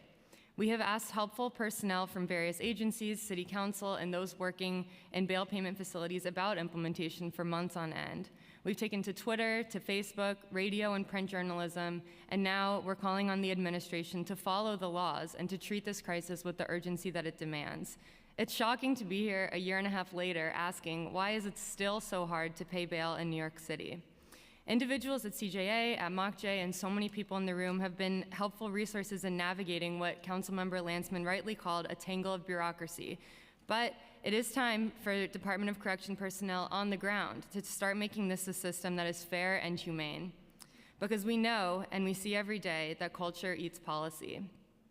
Since the law's passage, we've also run community education events teaching members of the public about the bail system, including these laws. When we spoke to our clients about their experiences, we didn't just ask them a question. We educated them about the laws and their rights. So we're here today representing the collective frustration, not just of our staff, but those who've been thwarted from paying bail through similar means as us, and the thousands of incarcerated New Yorkers who are being categorically denied their rights. My colleagues will further expand on their findings, and I briefly want to applaud both Councilmember Landsman and Powers on the introduction of 1199 and 944, related to dollar bail and credit card payment fees. Just briefly, we receive referrals almost every single day to pay dollar bail for people after their cases are resolved. You already know how dollar bail worked, and I want to highlight that their release is often mired by delays. Just last week, we posted dollar bail for someone whose release took 39 hours. By creating an effective notification system and facilitating communication, the bill could help circumvent one of the most exasperating manifestations of our money bail system. Our written testimony offers a couple of procedural adjustments to ensure even greater effectiveness. And regarding credit card fees, this would also be an urgent modification, because an added non-refundable fee of even a few $100s for bail could mean the difference between incarceration and freedom, when only 12% of New Yorkers can afford their bail at all. Our work as a bail fund is a temporary stopgap measure. We focus on harm reduction and on decarceration until we reach meaningful reform. These proposed laws and the enforced compliance of existing laws would seriously mitigate the harms of a system that allow wealth-based detention at all. And we're excited to continue focusing our collective long-term energies on fighting for systemic change. Thanks. Thank you. Thank you, Council. My name is Sarah Rahimi, and I'm the Administrative Associate at the Bronx Freedom Fund. Since January of this year, we have gathered data on compliance with Local Laws 123 through 127 based on public information as well as conversations with our clients. Overall, DOC compliance hovers around 20%. We urge you to consider our written testimony as well as previously submitted reports. However, with my brief time today, I would like to focus on some of the most egregious stats we have found. Local Law 123 requires DOC to accept cash bail payments immediately and continuously, to release clients who have been bailed out within a required time period, and to accept or facilitate bail payment at or within half-a-mile radius of a courthouse. Currently, all three elements are being violated. There is no DOC payment area near the Bronx Courthouse, so sureties must travel about an hour to the boat, the Vernon C. Bain Center, a floating jail on the East River, and endure hours of waiting. If their loved ones have just been arraigned, this can be up to 24 hours. That is neither immediate nor continuous. In Queens, DOC began accepting payment adjacent to the courthouse even immediately following arraignment since September of 2018, almost a full year after the law took effect. And we have had mixed success posting at this window during blackout periods. Regarding payments in the current time frame of the law, where DOC must release people within 3 hours of bail payment, only 7% of our clients have been released in accordance with the law. And of those released beyond the 3-hour limit, 28 were released in 12 hours or more. Since January 2018 to present, overall, the average mean release time of our clients is 9 hours and 29 minutes, with a median average of 6 hours, 27 minutes. Only 21% of our clients have been released within the various required timeframes, and release times for those in on a dollar are even longer. Next, Local Law 124 permits the delay of recently arraigned defendants into DOC custody from 4 to 12 hours. Nevertheless, we have seen hour holds violated over a dozen times after just 1 or 2 hours, especially around the time of scheduled bus departures to jail facilities, and have not seen a single client held for more than 2 hours. We are always within a 10-minute walk from the courthouse and ready to pay, but we are still thwarted from paying, and our clients are jailed for another 24 hours while they are considered in intake. Local Law 125 calls for DOC to provide bail facilitators to all incarcerated individuals within 1 to 2 days of entering custody. In testimony presented to the Board of Correction in November, DOC staff confirmed that they have only recently begun identifying the individuals who will serve as these bail facilitators. Local Law 126 requires NYPD to aid arrestees in accessing their loved ones' contact information for arraignment. Only 29% of our clients reported that they were provided access to contact information, and an NYPD officer reported to the appeal that he was surprised that number wasn't even lower. Lastly, we still have seen no evidence of Local Law 127's implementation, though it is the simplest in the package. It requires the administration to display signs about how to pay bail in courthouses, preventing widespread confusion about how to navigate an extremely stressful situation. I understand that these are still in print production. My colleagues and I are more than happy to share information as needed and are eager to serve as a resource to the Council as we continue to push for compliance. Thank you. Thank you again for considering our testimony. My name is Jonas Zeitz, and I am a project associate at the Bronx Freedom Fund. This testimony explains how Local Laws 123 to 127 all coalesce with one another, and it describes the unjust impact of noncompliance on New Yorkers who enter the pretrial legal system and speaks on the larger issues surrounding why is it so hard to pay bail. The laws in the bail easement package were created to strengthen and rely on one another, and we were enthusiastic about the enactment of a multi-pronged procedural justice package that could help New Yorkers avoid the typical 3 to 4 days in jail that most people spend before being released on bail. If the bail easement package were followed, this would be the case. Individuals could have access to contact information before they are even arraigned, identify a surety who would have ample time to secure their freedom, and post their own bail if they had no outside contacts with financial resources, and be back in their shelters or at their jobs within a few hours if they were taken to jail at all. Instead, as our data indicates, the vast majority of people who are lucky enough to make bail are subject to legal hurdles and delays that turn the process of accessing their freedom into punishment in itself. This puts thousands of low-income New Yorkers and marginalized New Yorkers at risk of losing their housing, their livelihood, and even custody of their children, along with the emotional and psychological trauma that an individual endures when incarcerated, even for a day or two. It is important to understand that a violation of one local law compounds the violation of another and leads to countless hours and even days of excessive over-incarceration. At the Freedom Fund, our typical client cannot afford their bail or post it themselves if they can. They cannot recall a number of a potential CERTI, remain at court while a CERTI makes their way to post bail, or expect a reasonable release to ensure that their job or a shelter bed remains available.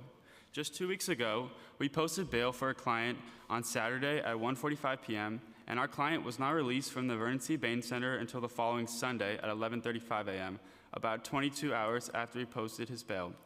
Our client spent an extra day in desperate limbo since he knew we had already posted his bail but was unsure what was keeping him in, and he was worrying about whether or not he would make it to his next job shift. This individual was already unjustly incarcerated on unaffordable cash bail, and the additional 22 hours are in clear violation of a further local mandate. And it is clear to us that non-compliance with these laws are directly affecting the 2,100 people in jail on bail this morning with no holds or no warrants. The city should be doing everything in its power to avoid these stays altogether and to protect the individuals, their families, and our broader communities from the collateral harm of incarceration. Lastly, this conversation surrounding why is it so hard to pay bail would be remiss without an acknowledgement that 8 in 10 New Yorkers cannot afford their bail. That is a simple reason why 2,000 New Yorkers are incarcerated every day. The bail system is one of the major fuels for mass incarceration in New York City and throughout our nation, and we know that to truly end the criminalization of race and poverty, we must abolish the money bail system and replace it with one that restores the presumption of innocence for all. Thank you. Thank you. Thank you for your testimony. I want to start with a few questions, but I wanted to start with a few questions. We had heard from the agency around their interpretation of the law around local law 123, that it was about, I guess, when the money was processed or received versus not accepted, but by when it sort of was transferred. Is that your interpretation of the law as well? So we've actually been going by the bail payment time that DOC lists on the bail receipt itself as the start to the bail process for district. I'm sorry, can you say that again? When? So the start time for release is the DOC listed payment time on a bail receipt. Okay, got it. So it's when it's paid versus when they believe that the money has been, I guess, received or processed. That's your interpretation of the law. Correct. Okay. And when last Saturday, somebody raised the question about last Saturday when a client was in for over 22 hours. Was there a reason given for why that was? We heard a number of circumstances where they mentioned that there could be reasons why there'd be delay. Was there a reason given for that particular person? We don't have a reason for that particular person, but some issues that come up are like the fax machine being broken or the DOC changing shifts and then waiting for the next shift to take over before actually processing someone out. Okay, and on staffing, they say they have 24-hour staff dealing with bail issues. Have you ever been able to reach Department of Corrections staff to pay bail or on a bail issue at 2 a.m., 3 a.m., or somewhere in the middle of the night? We've paid bail at court and at jail facilities at all various hours. When we're trying to troubleshoot bail issues, a lot of times we'll turn to mock jail, we'll turn to a public defender, who in turn will go to the usually DOC counsel, I think. And just to add to that, I think a lot of times something that you had brought up before is this miscommunication or lack of communication between OCA and DOC. And in my experience, that has been the cause of a lot of the delays, is that there's a phantom warrant or a phantom hold or something that should have been removed from a person's account like 45 years earlier and is keeping them in for an extra day or so. Got it. And I asked some questions around particularly around the Bronx and issues around that might cause delay or issues with paying bail in the Bronx. Can you share with us I think it's in your testimony, but I don't know if you all had an opportunity to get to it. Can you discuss some of the issues particular to the Bronx around, and obviously your report focuses on this, around delays or issues in paying bail, and then delays related to once bail is paid to getting somebody released? Yeah. So I think there's two things to note. And first of all, just to clarify, the clients who are detailed in our report are not all Bronx clients, because we also work in Queens and we've paid bail at other facilities too. So, I mean, I think there's the two key issues in the Bronx are, one, that there's no DOC payment area at the courthouse, near the courthouse, and so we have to wait to get to the boat. If it's late at night or there's some other reason why we can't get out there, then sometimes we'll just have to wait. That's pretty rare. It's more so that when we get there, this is reason number two, is that at the boat of any of the facilities, I do think that there's the most intense culture of indifference. At other facilities, we can give them a heads up that we're coming, that we're going to pay bail. They'll call us when it's ready, and it's usually within an hour. At the boat, we'll be waiting there for an hour or 2 hours until anyone comes to the window at all. And there's no bell or anything to alert anyone that we're there. Sometimes they'll cover the window with a sheet so they can't even see that there are people waiting. And once we do submit the bail to them, there's people back there eating lunch. There's no way to communicate about what's going on. And we'll see them it'll go right through the next shift if they want to be able to get out of there on time. So I think it's indifference and it's the lack of a facility near the courthouse. And so that example you brought up is showing up to post bail and somebody not being there for an hour or more? Yes. And is there ever a reason given why that's the case? Well, there's people there. We can see them walking around. So no one's ever coming to us to say, I see that you're here, I'll get to you soon. It's more, if they do come to talk to us, they'll say, stop staring at me, you're making me nervous, go sit down. I have no comment. Do you experience that at other facilities as well? That's where when we go to a jail facility, that's usually where we're paying. At the new Queens window, which I believe is run by newly trained civilians, as well as at the Brooklyn House window, which has the same situation, they're very kind. And the delays that we do experience there are due to the issues with fax machines, with them getting paperwork from other facilities. Do you believe that we should be using fax machines in 2018? No.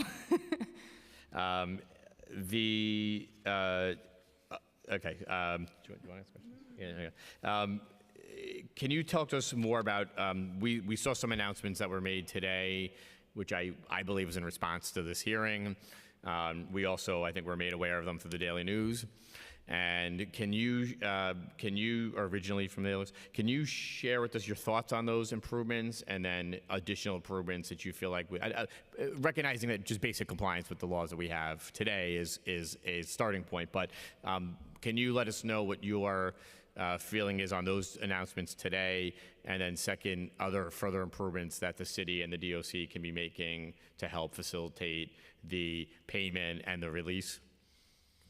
Yeah, just quickly on the announcement that came out today, I haven't gone so much into depth on what's reported there, but I have a hard time imagining that a video that's only in 2 languages and a couple of trained people in every facility are going to be able to have individualized meetings with every single person within 24 hours of them coming, especially when there's just a kiosk that you need to kind of figure out yourself about how to get your property. Property window's probably closed. It closes at 8 p.m.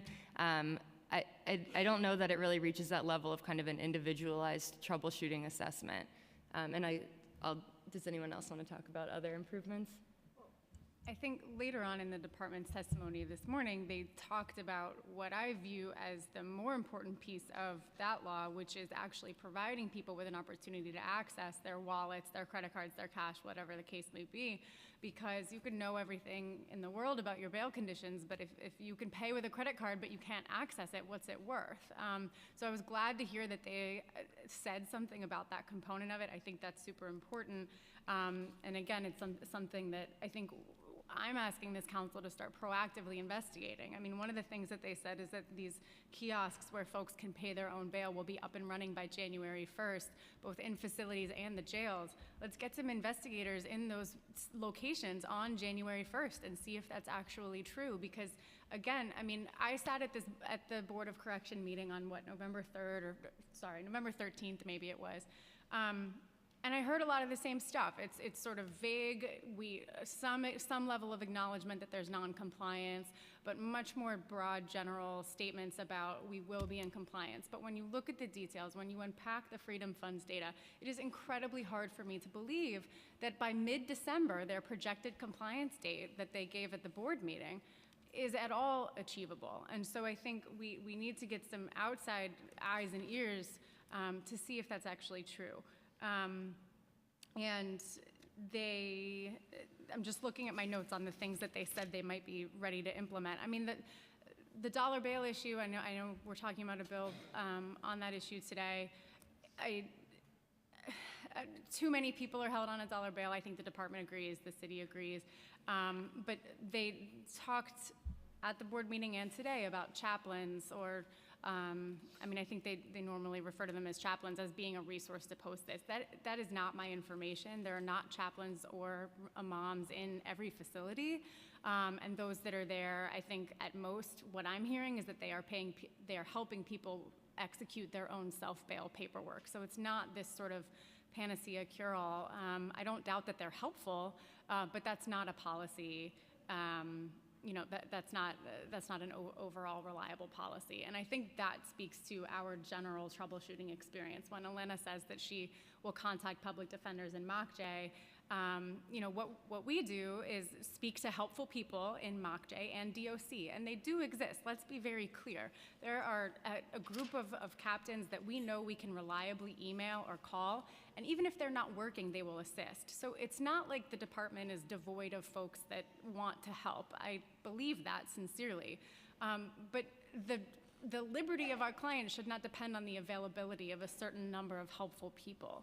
And that's why I'm really asking that we turn our attention to the culture change that I think needs to happen. When you look at OCA and the fact that they're communicating by fax or courier, I mean, there's no excuse for that, to your question earlier. And so let's get people at the table who want to modernize things and actually make it happen. Yeah, I appreciate that. And I think that in addition to, I think it's a lot of system issues, including technology and processes and ways that we're doing this that seem very outdated to me. We heard some of their numbers. I think at their letter they issued to us, they said average time of they were close to compliance, 3 hours and 40 minutes as the average time. I think today they said 4.5. I think we had seen other data from the Bronx Freedom Fund, understanding that maybe the populations are different in terms of who you're doing. But can you share with us your thoughts on their numbers, their data, and why you think there might be differences between the numbers in your report and the number they're reporting today? Yeah, so I think part of it is definitely to what they brought up as what is the start time for where do you start the clock of a release. And we understand it as when they've accepted payment and listed the payment time of bail. I have that they had an average release of 4.5 hours. Unclear if that is a mean or a median.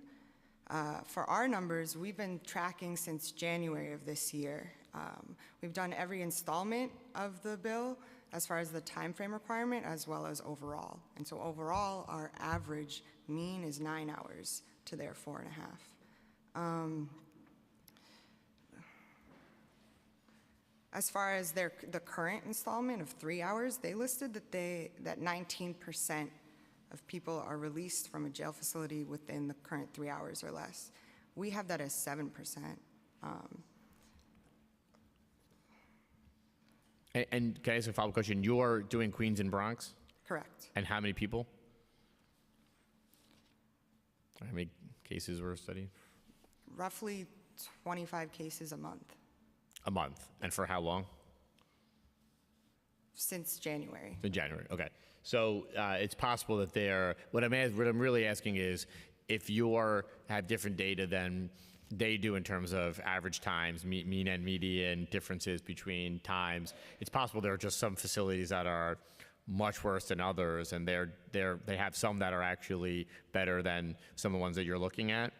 Which raises the question of when you talk about civilians or other things happening, access being at the courthouse versus being on the barge, that there are some examples to be taken immediately from other facilities that could be shared with the ones that you're studying. Right. No, certainly. Sorry, just really quickly, I was going to say that most of our clients are housed either at facilities within Rikers Island or at the Vernon C. Bain Center, the boat, but we post bail from multiple facilities across the city, and have been studying trends as to what factors might affect one's release. And it sounded like, I would imagine that the people who are in their 43-person bail audit were all at Rikers and had their bail paid at Rikers so that they could get rid of the lag time that might result with the communication between facilities. But, you know, we all know that that's the most inaccessible place to pay bail. That's not where most people are going to get their loved ones out. And if anything, we've also tracked the release times for the online bail system, which is supposed to circumvent this entirely, allow people to pay at any time, get people out more quickly, prevent needing to rely on fax machines and communication between facilities. But those times seem longer, much longer, especially recently, than paying in person at a facility. And so I don't know that it's only an issue of where you go and what their kind of systematic issues are, but probably one of, like Liz was saying, about culture of, you know, lack of urgency. And what is the most, I have two questions. One is, when the differences between when your expectation about when this clock starts and their expectation, how long is that window between those two normally? Meaning when one believes the clock starts, when you get the receipt with the timestamp on it versus when the department, what is an expectation about what the difference is in terms of time? I don't think we're actually at a clear difference in when the time starts. I think they were assuming that when we were tracking our data that maybe we were counting the time that we were waiting. But okay. What my colleague mentioned was that she actually tracks it from when we get the bail receipt, so when the bail has actually been paid. So I don't think there's actually a disagreement on when the clock starts. Okay. But if they do mean that they're starting to count when the paperwork makes its way from the window to some person inside. Yeah, that's right. That's what I thought they were saying. I would imagine that depends on the time of day, as does so much else when we're there. If there's a tour change, if it's nighttime, it's going to last until the morning, until the deputy warden can come and sign off or something like that. Okay, and then when you have a delay of 22 hours, or even when the ones that are non-compliant, what are the highest reasons they're given, or the most reasons what is the predominant reason given to you for why there's a delay? They outlined a number of things that might be considerations why somebody would be there longer. I'm wondering if you have any information on what is the most likely cause for a delay. Well, I've never heard about any of the kind of medical needs or other discharge planning that has to happen. When we're given a reason, it's usually punted over to the OCA.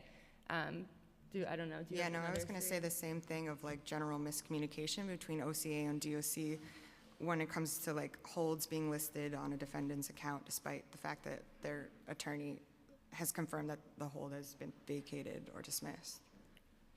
We'll also frequently, or from time to time anyway, hear that the court staff has told us that they've either delivered the paperwork to DOC staff in person in the courthouse or faxed it to the number that was available to them. And then when we speak to these helpful staff to troubleshoot the issue, they'll say, oh, we'll fax it to this different number. And it's a number that the court staff didn't have. So those types of miscommunications and delays lead to a lot of these issues too. And to me, if you're going to use the fax machines, like, okay, let's assume we have to live in that world. Get everyone a single piece of paper that says where to send it. It's inexcusable to me that we would have a secondary, number that nobody knows about.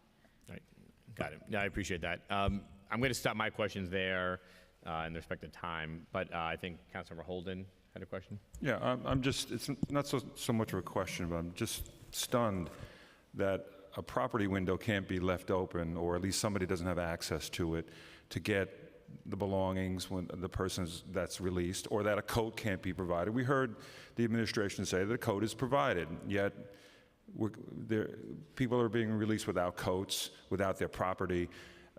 That's not an administration that's serious about bail reform or serious about fixing this broken system. And I'm sure you have thousands of stories, nightmares. What happens to these complaints after you obviously protest? Do you get any kind of, other than bureaucratic answers, oh, the property window, we don't have a person to open it, or we can't gain access? What happens to some of the complaints? Do you have any examples Do they keep happening? I think this is the prime example of what happens. I've never gotten a kind of constructive idea from a Department of Correction personnel when we've brought this to their attention. Granted, we're talking to people who are at the bail windows, or we call on the phone to the GO's office. We don't have really high-level communication with DOC personnel, but here we are. We've been talking about this for over a year with anyone who will listen, and ultimately, I think that as much, Councilmember Powers, as I agree with you that we're not trying to bully, pulpit each other, or call each other out, that perhaps it takes a megaphone being blasted into someone's ear for something to happen. But just that some people are held for 16 hours without food, is that true? That's happening? Where usually when people are stuck in the discharge phase for a long time, they're put back into intake, especially if we're usually paying bail for people who have been arraigned within a day or so, and so they haven't been assigned a bed yet. They've been subjected to this blackout period, and they've been in intake for multiple days at a time without a bed, and yes, usually or sometimes without food. It depends on, again, the time of day and who's there and how they're feeling. That should not be happening. Maybe we need some legislation about leaving the property window open 24/7. I mean, that's possible, right? Thank you.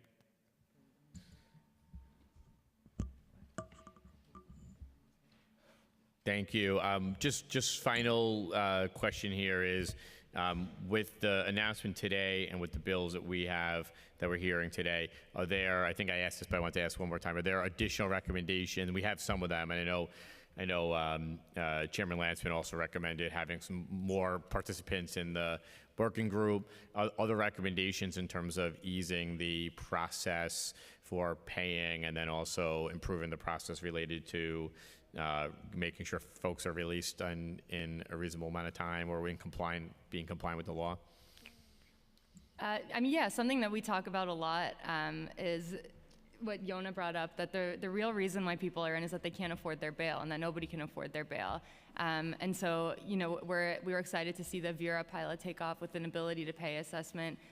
If there's any way for the council to expand that, or to make an ability to pay assessment part of the arraignment process, that I would imagine that would be helpful as well. Great, thank you. And I want to say thank you for the report and the work you're doing. I don't disagree that the megaphone matters too, but what I mean is that I really am intent on trying to fix the problems that are existing there, not just to catch the agency when they're out of compliance and then walk away and say we got our, and I think we all here want to actually fix some of these real structural problems. And I do think the department shares that, but has been slow to respond, and we don't want to have to hold, we will hold hearings as we need. We shouldn't have to hold hearings to get them to comply with the law that we passed, that they sat at the table with us to negotiate. So we look forward to continuing the work to help fix this process. We thank you for your testimony and the reports you've done to help put this conversation forward. And I will say it is often the public defenders that we hear from who help elevate the stories that are about how long and different difficulties. And obviously in 2018, it's easier than ever to find those stories, whether it's in the press or on social media, things like that. So we thank all of those who do raise these issues for us to be able to understand this process better. So we thank you. Thanks for your testimony and your work. Thank you. Okay, next panel, we have 4 folks coming up. We have Ash Stevens from the Brooklyn Community Bail Fund, Scott Levy from the Bronx Defenders, Sergio De La Pava from New York County Defender Services, and Catherine Gonzalez from Brooklyn Defender Services.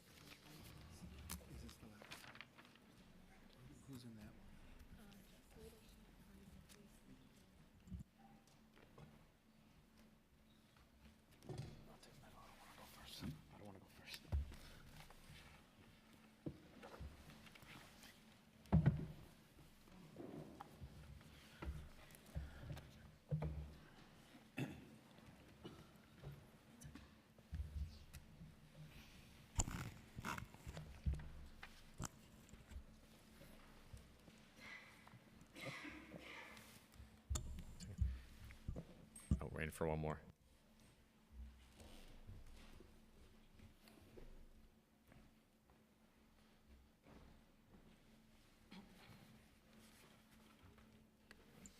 All right, thanks for being here. We can start over here and then move right. Thanks. Thank you. My name is Scott Levy. I am special counsel to the criminal defense practice at the Bronx Defenders. I want to thank you, Chair Powers and Chair Landsman, for the opportunity to testify today. I also want to say a special thank you to my colleagues at Legal Aid and at the Bronx Freedom Fund for really pushing this issue and holding folks accountable. They really have been leading the charge on this. In 2017, the Bronx Defenders welcomed the enactment of legislation intended to address some of the obstacles facing our clients and their families when attempting to pay bail. These obstacles needlessly keep people in jail and cause additional pain and frustration. And while we recognize that there have been some tangible improvements since their passage, the city and the Department of Corrections and the NYPD in particular has failed to fully implement and adhere to these laws.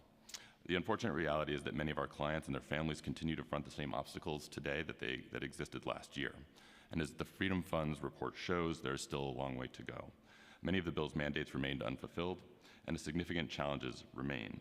I will rely mostly on my written testimony. However, I do want to focus on two specific issues. The first, we've heard some about already, is dollar bail. The obstacles facing our clients and delays facing our clients and their families are particularly frustrating when they are only being held in on a dollar bail. The practice of setting a dollar bail and relying on a system of dollar bail in lieu of an administrative hold is anachronistic and leads to absurd and devastating consequences. And I want to share one particular story that I think lays this out. The experience of James, a 16-year-old client, shows how the practice of setting a dollar bail interacts with the rest of the bail system to destabilize our clients' lives. This past spring, James was detained on significant bail in the Bronx and a dollar bail in Manhattan. Unable to afford the bail, he spent many months on Rikers before ultimately pleading guilty and agreeing to participate in a residential program for adolescents. Representatives of that program were in court when he took the plea to escort James directly to the program. And the judge released James with the understanding that he would go directly from court to the program. However, the dollar bail in Manhattan held him, and because there is no bail-paying facility, DOC bail payment facility near the Bronx courthouse, no one could pay a dollar bail. He ended up being taken to Rikers, missing his admission into the residential program, and was released after midnight that night. The notification system that is being proposed today is absolutely crucial, and it is also crucial that not just our clients be notified, but defense counsel as well. As you have heard, it is offering defense counsel that is troubleshooting, tracking down information, and making sure that our clients are released. Currently, we rely in part on a network of volunteers across the city known as the Dollar Bail Brigade to pay dollar bail for our clients. We are extremely grateful for their service and inspired by their work, but it is outrageous that their public service is even required in light of the obvious absurdity of the current practices. The other thing that I just want to notice, and I will try to make this very quick, is we have heard and we welcome the advances in the online bail payment system, and we also applaud the Council's proposal to expand the methods of payment for online bail and the implementation, delayed it may be, though it may be, of kiosks for self-payment. But I want to talk about who is excluded from online bail payment very quickly, and then I will wrap up. First, the limitation on the credit card only bail excludes a lot of our clients who just don't have access to credit. Many of our clients don't have credit. And so expanding to other methods of payment, such as online checks and debit payments, will make a big difference in a lot of our clients' lives. Also want to note that the online bail system currently requires a Social Security number in order to pay. This obviously excludes a number of communities from being able to access the online bail system.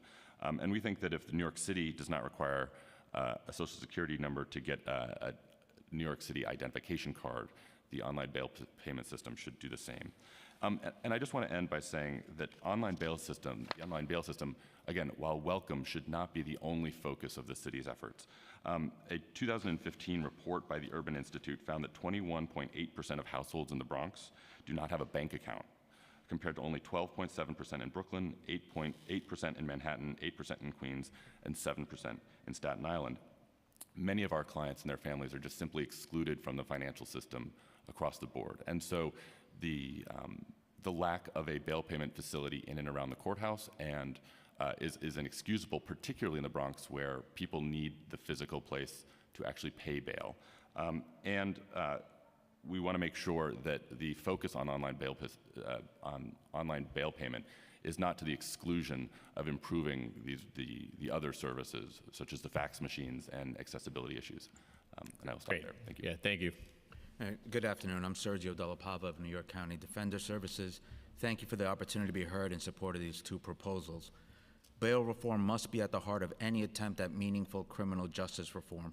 We testify today to applaud attempts such as these at easing the burden on those striving for the release of a pretrial detainee, but also to advocate on behalf of an even more radical rethinking of this city's procedures and practices in the area of bail. Pretrial detention, that is, the widespread incarceration of mostly indigent people of color who have not been found guilty of any wrongdoing and are presumed innocent under the law, is inherently unjust. The goal we all should share, therefore, is a pronounced reduction in this city's population of pretrial detainees. The best way to drive such a reduction is to move entirely away from a cash-based system. Until then, it is critical that we remove barriers, such as the two today, that complicate the release of someone incarcerated due to poverty. For example, the setting of bail in the amount of $1 is a strategic tool designed to ensure that our clients who are eventually sentenced are properly credited for every terrible day they spend in custody. It is never, in any instance, intended to be even a partial reason that someone is incarcerated. Every major player in our criminal justice system understands this, not just defense attorneys, but prosecutors, judges, the NYPD, and most critically, the Department of Correction are perfectly versed in this practice. The critical factor is that DOC is in the best position to recognize whenever this principle is being violated. Creating a statutory obligation on their part to inform the other interested parties who are in a position to take remedial action is highly laudable. Similarly, reducing the toxic transfer of wealth away from our most vulnerable communities, which is our current bail system, is a moral mandate. There is no good reason for the harmful fees that are essentially extorted from people already reduced to relying on the exploitative credit card industry out of the desperate need to free a loved one. The Council's proposal would at least strike a blow against this harm. The elements of profit-taking do not belong in our criminal justice system. A person's liberty and constitutional rights are not a proper venue for commercial exploitation, and fees like the one at issue run counter to this principle. Pretrial detention due to poverty harms not only those directly detained, but also our criminal justice system as a whole. It fosters a general derogation of respect for our system and for the fundamental principle that the rich and poor alike are entitled to equal justice under the law. The instant proposals are a step in the right direction, and we support them. Great, thank you. Next. Hi, good afternoon. Hi, good afternoon. My name is Catherine Gonzalez. I'm an attorney with Brooklyn Defender Services. I do want to apologize for my voice. I'm getting over a cold. Thank you for this opportunity to testify on the obstacles to release for people that we represent who are actually able to afford to pay bail. It's important to note that the vast majority of people for whom bail is set cannot afford the amount and form that is sought by the prosecution and eventually set by judges. However, those with resources to pay often can't do so because of inexcusable bureaucratic obstacles, and a lot of those have been discussed this morning. In our written testimony, we highlight some of those additional ones. We also provide accounts and stories of our clients and situations that we have confronted with regards to these issues. Before I talk about some of those issues with you today, I do just want to note that the actual process of posting bail, which I have experienced myself personally, is a nightmare, and it's something that I think our communities will benefit for the City Council investigating. And one of the things that we like to propose is perhaps as part of an investigation, the City Council can send secret and shopper investigators to look into this process and what it actually is like, and some of the reforms that can be implemented to address those issues specifically. With regards to a credit card bail, one of the things that we want to talk about is none of the Supreme Courts in our city allow people to post credit card bails at the courthouse because they don't have credit card machines.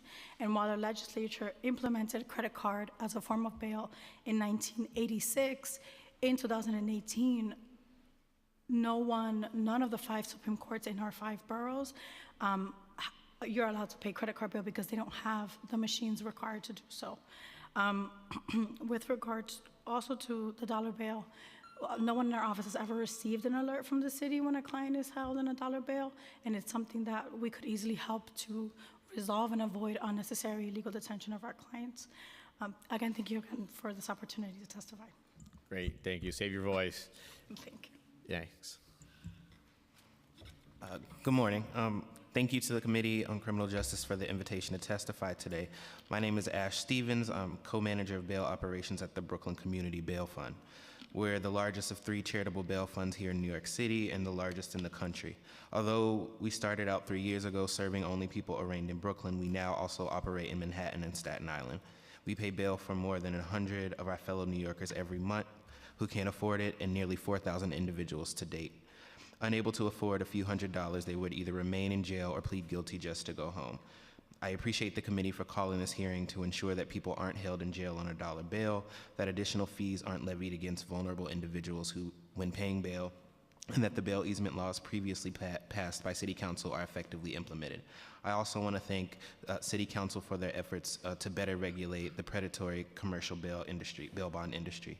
The Council's efforts stem from the understanding that money bail is a pernicious evil that makes a mockery of our notions of justice, imprisons New Yorkers for their poverty, and is one of the primary mechanisms that perpetuates a racist criminal legal system. The local laws passed in June 2017 to make the bail easement process easier, the bail easement laws, were introduced because we know that individuals are subjected to unspeakable harm even when they or a loved one can't afford to pay bail. As we testified last year, this is just one reason that a true solution must be the abolishment of bail and wealth-based detention.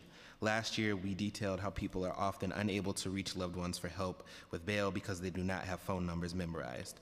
We described how incarcerated people and their families need easily accessible information in order to navigate the confusing bail-paying process. We emphasized the importance of giving families enough time to get to the courthouse to pay bail and of requiring that the Department of Corrections accept bail payments immediately and continuously after bail has been set. Finally, we pointed out that our clients are often held 6 to 12 hours or sometimes days after their bail has been posted and called for a more rapid release process. We supported the passage of the bail easement laws because we saw people struggle every day to get their loved ones out when the system was clearly designed to keep them in. We regret to report that we are not finding the relief that the bail easement laws require. I would direct you all, as has been spoken about, to look at the Bronx Freedom Fund's report on the implementation of the City Council's bail easement laws, which documents the failure of the Department of Corrections and other agencies to comply with the laws which were said to have been implemented throughout this past year.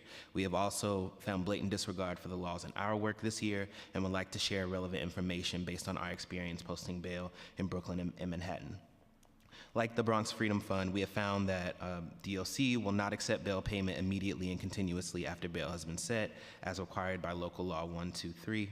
At the Brooklyn Detention Center, staff repeatedly tell us and family members that DOC's own rules do not allow them to accept bail payments for someone when they are in jail's custody. This means that DOC staff repeatedly refuse bail payment when someone is in transit, both from arraignment to a detention center and from a detention center back to court. When we have pointed out that this is not in compliance with city law, we have been told that DOC does not have the capacity to accept bail payment because of their reliance on faxing physical paperwork, which cannot be done in transit on a bus. In addition to being unable to pay bail when someone is in transit, we routinely experienced a number of difficulties paying bail when the courts and DOC do not communicate effectively or efficiently. Just this past Friday, we tried to post bail for someone held in the Manhattan Detention Center who had a court date scheduled that day. Since this client was never brought to court and was still at the jail in DOC custody, we tried to pay, this is why we tried to pay at Manhattan Detention Center. However, since he was not taken to and from court with his paperwork, the jail did not have the paperwork telling them when his next court date was going to be. Because of this, we were told that we would not be able to pay bail until Monday. This person was going to be held in jail from Friday until Monday because DOC didn't know when his next court date was. Since we're accustomed to navigating the system, we asked the client's attorney to ask the court clerk to send the necessary paperwork to DLC staff at MDC, and we were able to post late Friday evening. If this had been a family member unable to facilitate this type of information transfer, the person would have been held in an extra 2 days. We have also found a refusal to release clients within the time frame mandated by local law 123. In the majority of our encounters with clients after their release from jail, we learned that they were released in the early hours of the morning, even though we consistently pay in the afternoon and the evening the day before. In some cases, people are held 24 hours after we have paid their bail. Just this past October, we paid for 2 clients who were held for so long that they missed their subsequent court appearances. In both cases, we paid bail around 4 p.m. on a Monday, and by 4 p.m. the next afternoon, they still had not been released from MDC. We also would like to draw attention to the uneven implementation of Local Law 124, which is designed to hold people at the courthouses long enough for family members to arrive and pay their bail. Though we have seen increased hold times on occasion, we still routinely see family members forced to pay bail at DLC facilities because they were turned away at court. We continue to see court staff refuse to accept bail payments when someone is in DLC custody, even if the detained individual is in the court building, just because court staff do not have proper paperwork. And finally, family members are often not able to make it to the courthouse to pay bail because they have not been notified the bail has been set, a result of failed compliance with Local Law 126. In the vast majority of cases... I just got to ask you to wrap up, sorry. Cool. Thanks. Yeah, I'll just end with the council has an incredible opportunity and obligation to end the caging of so many New Yorkers in city jails. I applaud the city council's efforts so far to get more people out of jail by simply allowing them to pay their bail. As I pointed out, the city has to do much more, though, to ensure that the current legislation is implemented and to make sure that bail is never set on so many New Yorkers in the first place. I'm grateful for the opportunity to testify to this imperative. Thank you for the invitation and for your efforts. Thank you, and I know we have to vacate this room, so sorry to cut you off, but just a quick question. The issue around transit comes up a lot, and custody and transit. What are ways that we improve that part of it, which seems to be an impediment often where DOC says the person's not here, and how do we fix that? One seems to be just like systems and technology and getting rid of paperwork. Are there other suggestions on how we fix that issue? Yeah, I think the one about technology that folks have already spoken about, I think is an interesting one. I think also sometimes the people that I'm speaking about are still in the same building and the communication between individuals isn't happening, or for whatever reason, as folks from Bronx Freedom Fund said, the just willingness to also want to facilitate that communication doesn't happen as far as we've seen. So I think there's something there in that point. And to the anecdote about the person being on the bus and not being able to receive paperwork on a bus, for the person to be allowed to be let off, again, some sort of technological advancement that allows that to be, disseminated on a bus via, I'm not sure what that looks like. I'm not super tech savvy, but I think there's room for all of those things. I will suggest just moving to an electronic system where this information is kept and stored. One of the issues that we discussed in our written testimony is that in the actual paperwork that's processed, because it's handed from person to person and then input into an electronic system, we have had issues where the bail that the judge said is not the bail that DOC is saying this person is being held on, and families not being able to post bail because of the discrepancy in the amount. If the system is electronic from the beginning, then I think it's easier to monitor and address some of these very constant issues and frequent issues that are happening. That would be like an error made about which amount is? Yeah, we provide specific examples in our written testimony, but for example, we had a client who was, the bond that was set was $500, and when the family attempted to pay his bail, DOC told her that the amount was $500,000. That's 1,000 times more than what the amount was, and it's because their database reflected this amount that isn't actually what was said, and so we needed to do a lot of advocacy around getting proof, right? As the defense attorneys, we have to scramble around the court to get proof to DOC to tell them that the information that they have is wrong, and I think it's mostly due to the fact that there's a piece of paper that needs to travel, I don't know how far, for them to then take that piece of paper and put it into a computer anyway, and they're relying on that computer and not the piece of paper. And it's my last question, and I know we have another panel, but when you are hitting these issues, in the process. Do you feel like either on the OCA side, the DOC side, or any other part of this equation that you both know the appropriate ways to resolve the issues that you're facing, that there's appropriate personnel and training to help you facilitate that? And can you tell us what you feel like are improvements in that part of it as you see something like it's 5,000 for 500,000, or another issue that arises where there's a question about what's going on or who's, there's an error made, how that process works in terms of trying to resolve it? It seems like a little bit is just know-how in terms of experience navigating the process, but are there improvements that can be made or other parts of this that need to be fixed so that? I think you mentioned training. And I think the larger issue is that when you're fighting against an ingrained culture where for decades the Department of Correction has been allowed to operate with near perfect impunity.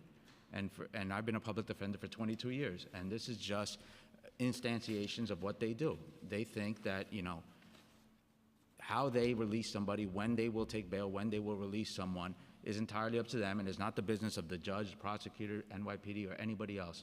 And so it is a question of education and retraining them that this is a different mindset, that this is a different world they're operating under. And until you do that, you're always going to come across little instances of people saying, not my business, or not DOC, NYPD, not a fax machine. You're just going to always come across that until there's a strong commitment to retraining and educating them as to the new landscape we're in. And if I could, I think there's a two-part answer as well from our end. The first is there isn't even as an attorney, I don't take the same steps every time there's an issue. It's literally frantically running around to the last person who managed the situation to figure out what is missing and what can be addressed. Sometimes it's running back to the court to say, I know you don't have a copy of the order because you physically gave it to a DOC officer.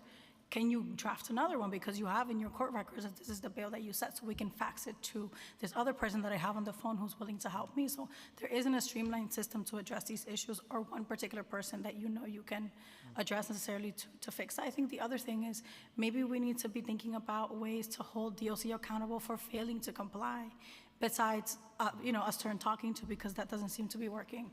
And what would that be? Maybe we need to impose some sort of sanction statutorily. I mean, there are so many issues that are logistical, and it's like either it's misinformation or there are not appropriate systems in place because this has never been a priority. Releasing our clients is not a priority. If I can just very briefly, I think the technological piece of this is actually crucial to all of it, right? Because for any particular issue that comes up, you spend a lot of time diagnosing the problem, and then you spend a lot of time fixing the problem. And everybody has their own sort of Rolodex of people that they know who to call, and you have to figure out who the right person for this one is. If you had information sharing across a system, there would not only be easier to diagnose and fix, but there would also be sort of accountability within that transparency, right? If OCA knows what DOC knows, then they can hold each other accountable. And if we know what they know, then we can hold them accountable. So the technological piece and getting rid of fax machines really would go a long way to actually creating internal accountability. Oh, go ahead.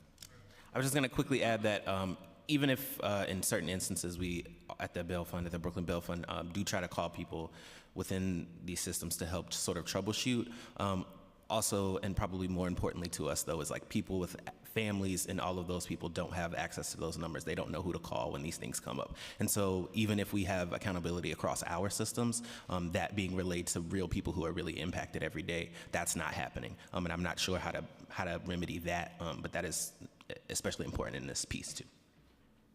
Thank you. I appreciate those insights and testimony. Thank you for being here. We're going to have one last panel. It is, let's see, we have Joanna Weiss from the Fines and Fees Justice Center, Lynette Howard from Close Rikers Island Campaign, Close Rikers Island Campaign. I think it's Harvey Murphy from Just Leadership, I think, and William Evans from Neighborhood Bunches. I don't know if I got that wrong. Apologies.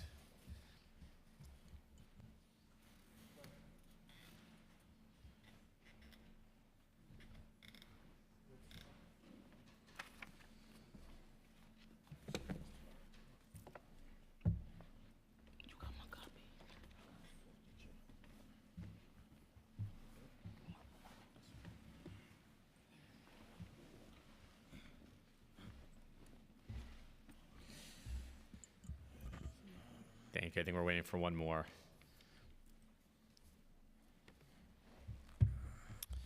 All right, thank you. Thanks for being here. Thank you for your patience as well. I think we were starting from this way, going. I think you're up first, so you can begin, and we'll have you on the clock for 2 minutes. Thanks so much. Hey, how's everybody doing? My name is Harvey Murphy. I'm from Just Leadership. I'm a community organizer here at Just Leadership. We stand on a Free New York campaign and Close Rikers Island campaign. I just want to just keep it real brief. I'm formerly incarcerated. I'm standing with the fight. I appreciate you guys up there for actually standing with us in the fight. I'm always seeing you guys. I feel like I know you guys. I just want to start out by saying one of the things I paid bail. It was a decision that I had to make, either pay bail or be homeless. And one of the things that I did, I paid the bail, and I was homeless. And honestly, it was like a revolving door for me because I felt like society owed me something. I felt like, how would they put a price on a man's freedom? I sit back and I think about it now, and I see where I'm at now. That's why I said it's an honor and it's a pleasure to be with you guys, formerly incarcerated up north twice. So it definitely is a pleasure to be here and standing on this fight. Paying bail and being homeless and making that decision in your household as a man to say, you know what, I don't want to be in this nasty cage no more, so you know what I'm going to do, I'm going to bail out. And next thing you know, I found myself and my family in a raggedy situation. I'm 35, I had to live with that. This was in 2002. I'm still living with that. But I'm here, though. I'm here standing strong, standing on the fight, standing on the Free New York campaign, the Close Rikers Island campaign. It became a revolving door for me because I felt like society owed me something. I felt like, why would they? I was innocent. It was a dirt bike. A friend of mine reported his dirt bike stolen. I wound up getting a dirt bike from the person who stole the dirt bike. I'm riding the dirt bike back. I wound up getting caught, $1,500 bail. I'm innocent, though. The guy's sitting in court. He's telling the judge and everybody, listen, this man ain't steal my dirt bike, But then again, I had to pay bail. I just want to say again, man, thank you, man. The whole bail system, all you have to, I want to get this on the record, just to say this. How would you, excuse me, man, how would you put cash on somebody's freedom? How would you put cash on somebody's freedom? And I'm here to testify against that the system is built not for me and not for the black and brown people. So I'm here today to testify on his behalf on these issues, because the issues is a situation. It's definitely a situation, guys, and I appreciate you guys. I feel like I know you guys up there, man. I just want to take up all the time. I'm a little emotional. My mom's fighting cancer, so I just want to. No, thank you for being here and sharing that, and especially in what sounds like a tough family situation. So thank you for that. Thanks. How you doing? I want to thank you as well, council members, for having us up here. My name is William Evans. I'm the president of Neighborhood Benches.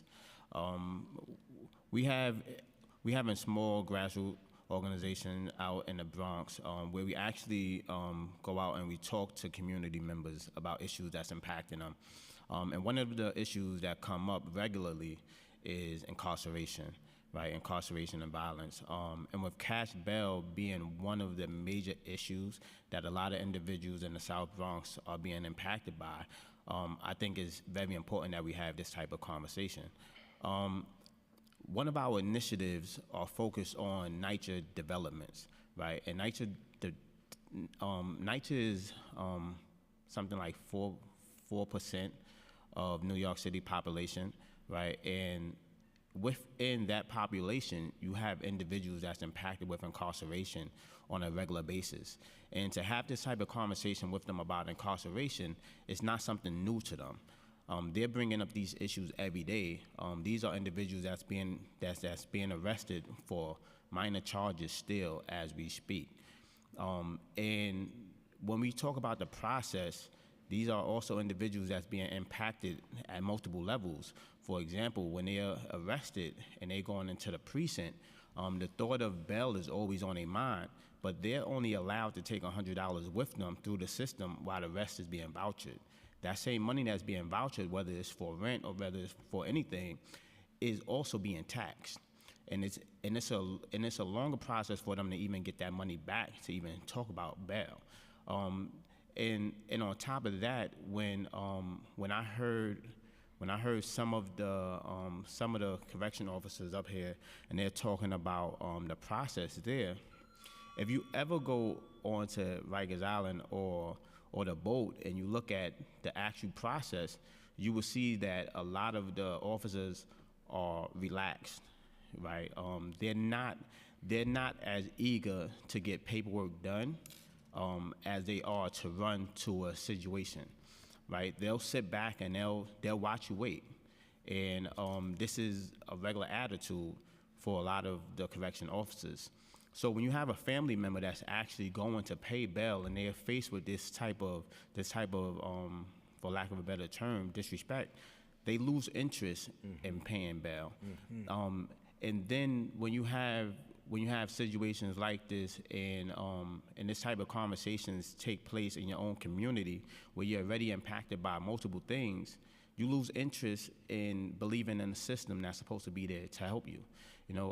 So a lot of us are against the cash bail entirely because of these issues. And I do not think personally that this should be something that's in the hands of the Department of Corrections.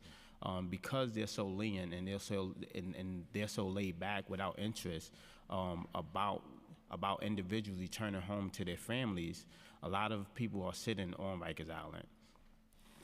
And this could be an ongoing conversation because I could just speak about 100 people when it's thousands and millions of people out there that's being impacted by it. So I appreciate your time for having us as well. Yeah, thank you. Thank you for your time and for your patience as well. Thanks. Good afternoon. My name is Lynette. Good afternoon. My name is Lynette Howard. But never mind what my name is. I'm just another one of the 5 million people that was detained on Rikers Island with the $80,000 bail. Whether I committed the crime or not, the judge stated, pay cash or stay incarcerated. So my question is, what if I had $80,000? Did it matter that I was accused of assaulting 3 individuals? What about the fact that I was young, troubled teen, struggling, trying my best to help my mother as a single parent, provide for me and my sisters? But if I had $80,000, I would get out and have a get out of jail free card, a significant payment for my freedom until I was convicted. So never mind what my name is, all that mattered was my booking case number and if I was able to pay the courts to let me go. The excessive bail clause of the 8th Amendment of the U.S. Constitution forbids excessive bail pre-trial. But for who? Putting up a house, a car, a life fortune was not enough. Cash was the value. So what's next? I called up the Bells Bond. The Bells Bond industry brings in $2 million in profit. In New York, between 14 to 20 million. So from Rikers Island, I called my wife, who called the Bells Bond on 3-way. And as he said hello, I said, my name is, he cut me off and said, forget about what your name is. How much is the bail? Better yet, what's the booking case so I could look it up? And immediately broke down the numbers. $80,000 bail, about $5,000 up front, not including collateral, not including being innocent, having to get home, having to feed my family. The price to live outside bars surpasses the value of everyday things we use to live. How bad I wish that I had a silver spoon in my mouth. I stayed in jail and I fought my case from inside, fighting for my sanity as well. Thank you. Thank you. Thank you for sharing that with us. Thank you. Good morning. I want to thank Chairs Powers and Landsman and their committees for introducing intro number 1199 to eliminate fees associated with credit card bail payments and for inviting me to testify. Following Bill 741, Intro 1199 would be another step towards ending the disproportionate harms of fines and fees that they are exacted on poor communities, and particularly communities of color in New York City. My name is Joanna Weiss. I'm the co-director of the Fines and Fees Justice Center. We're a national organization that seeks to eliminate fees in the justice system and ensure that any fines are equitably imposed and enforced. Fines and fees hurt New Yorkers and New York City. They make our communities less safe, they perpetuate and exacerbate poverty, and they extract millions of dollars from our most vulnerable communities, particularly from communities of color. And while the state is responsible for reforming our inequitable cash bail system, the city shouldn't make it harder for people to secure their freedom by adding additional fees on top of bail payments. There are currently 2 fees associated with paying bail by credit card, depending on when in the process you pay and who's involved with administering and collecting those fees.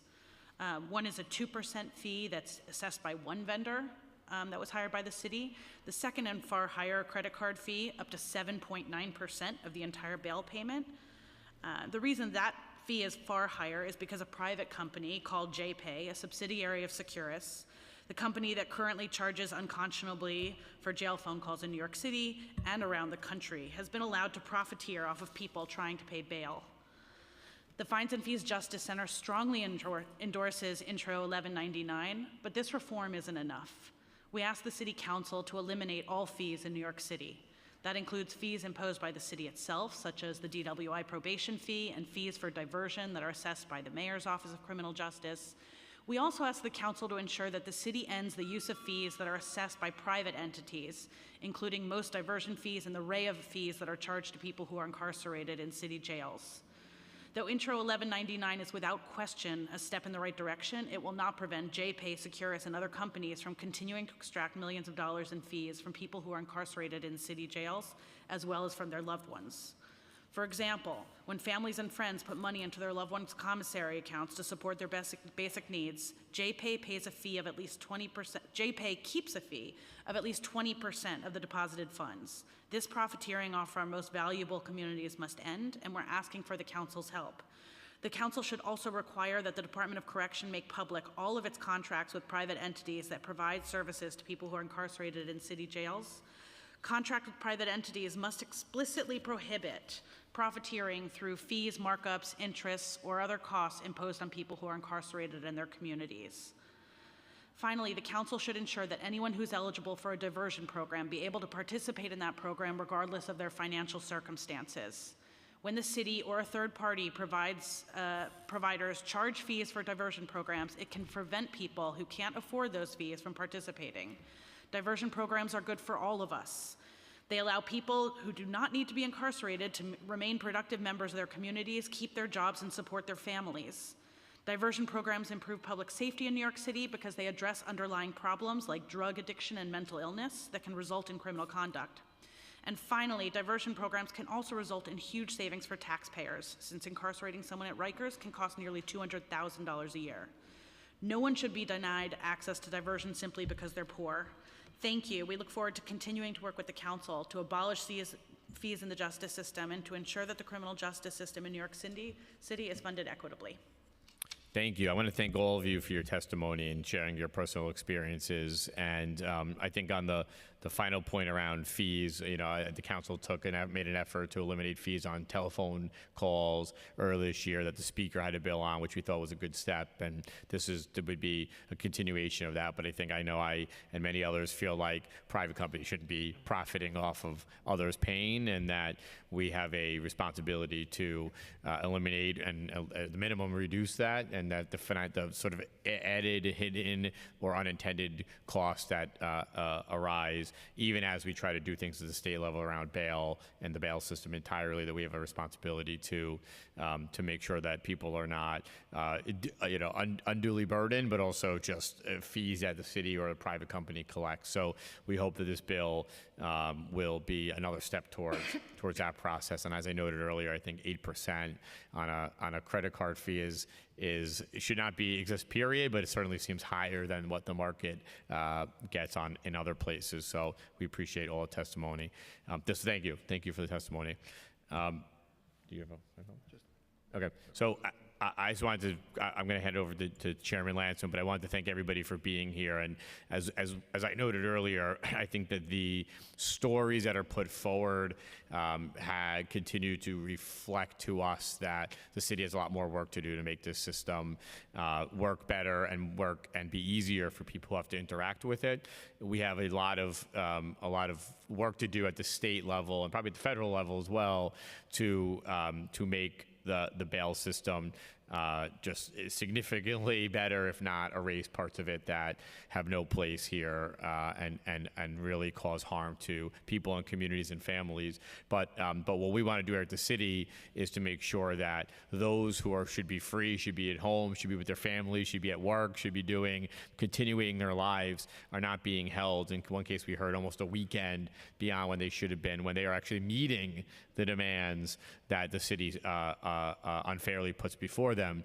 So I am thankful for the Bronx Freedom Fund and for those who put forward information and reports recently to help continue to highlight this, for the public defenders, for the people that are affected by it, that come and tell their stories, because as I said earlier, I think our technology in the jails is far behind, but the technology that we have these days and the ability to access information and people makes it easier to tell those stories for us, and I think it's working in that way. So with that being said, I want to hand over to Chairman Lance. I just want to thank the staff here at the council and the committee. Thank you, my staff, and all the members that were here today for being part of this, and all the people that sat through waiting to speak and testify. And as we noted, there are staff from the DOC here, but we did ask, and I think Chairman Lance was right and correct to ask them to stay to hear the information that's being presented, because often it's that information that is really some of the most important that we get during these hearings. So thank you. I just wanted to thank the advocates, the public defenders, the Freedom Fund for the work that you do. It was your information and your lived experience that informs us and makes it possible for us to hold the administration's feet to the fire. It's good to see that there was some progress that we were able to push them towards today, and we keep pushing. Stay tuned for a package of bills on the issue of fines. I think people will like the work that we're going to be doing on that. And let me also thank my chief of staff and the committee council for their help in making this hearing successful. And my co-chair. Thank you, and we are adjourned. Thank you. See you guys in Albany.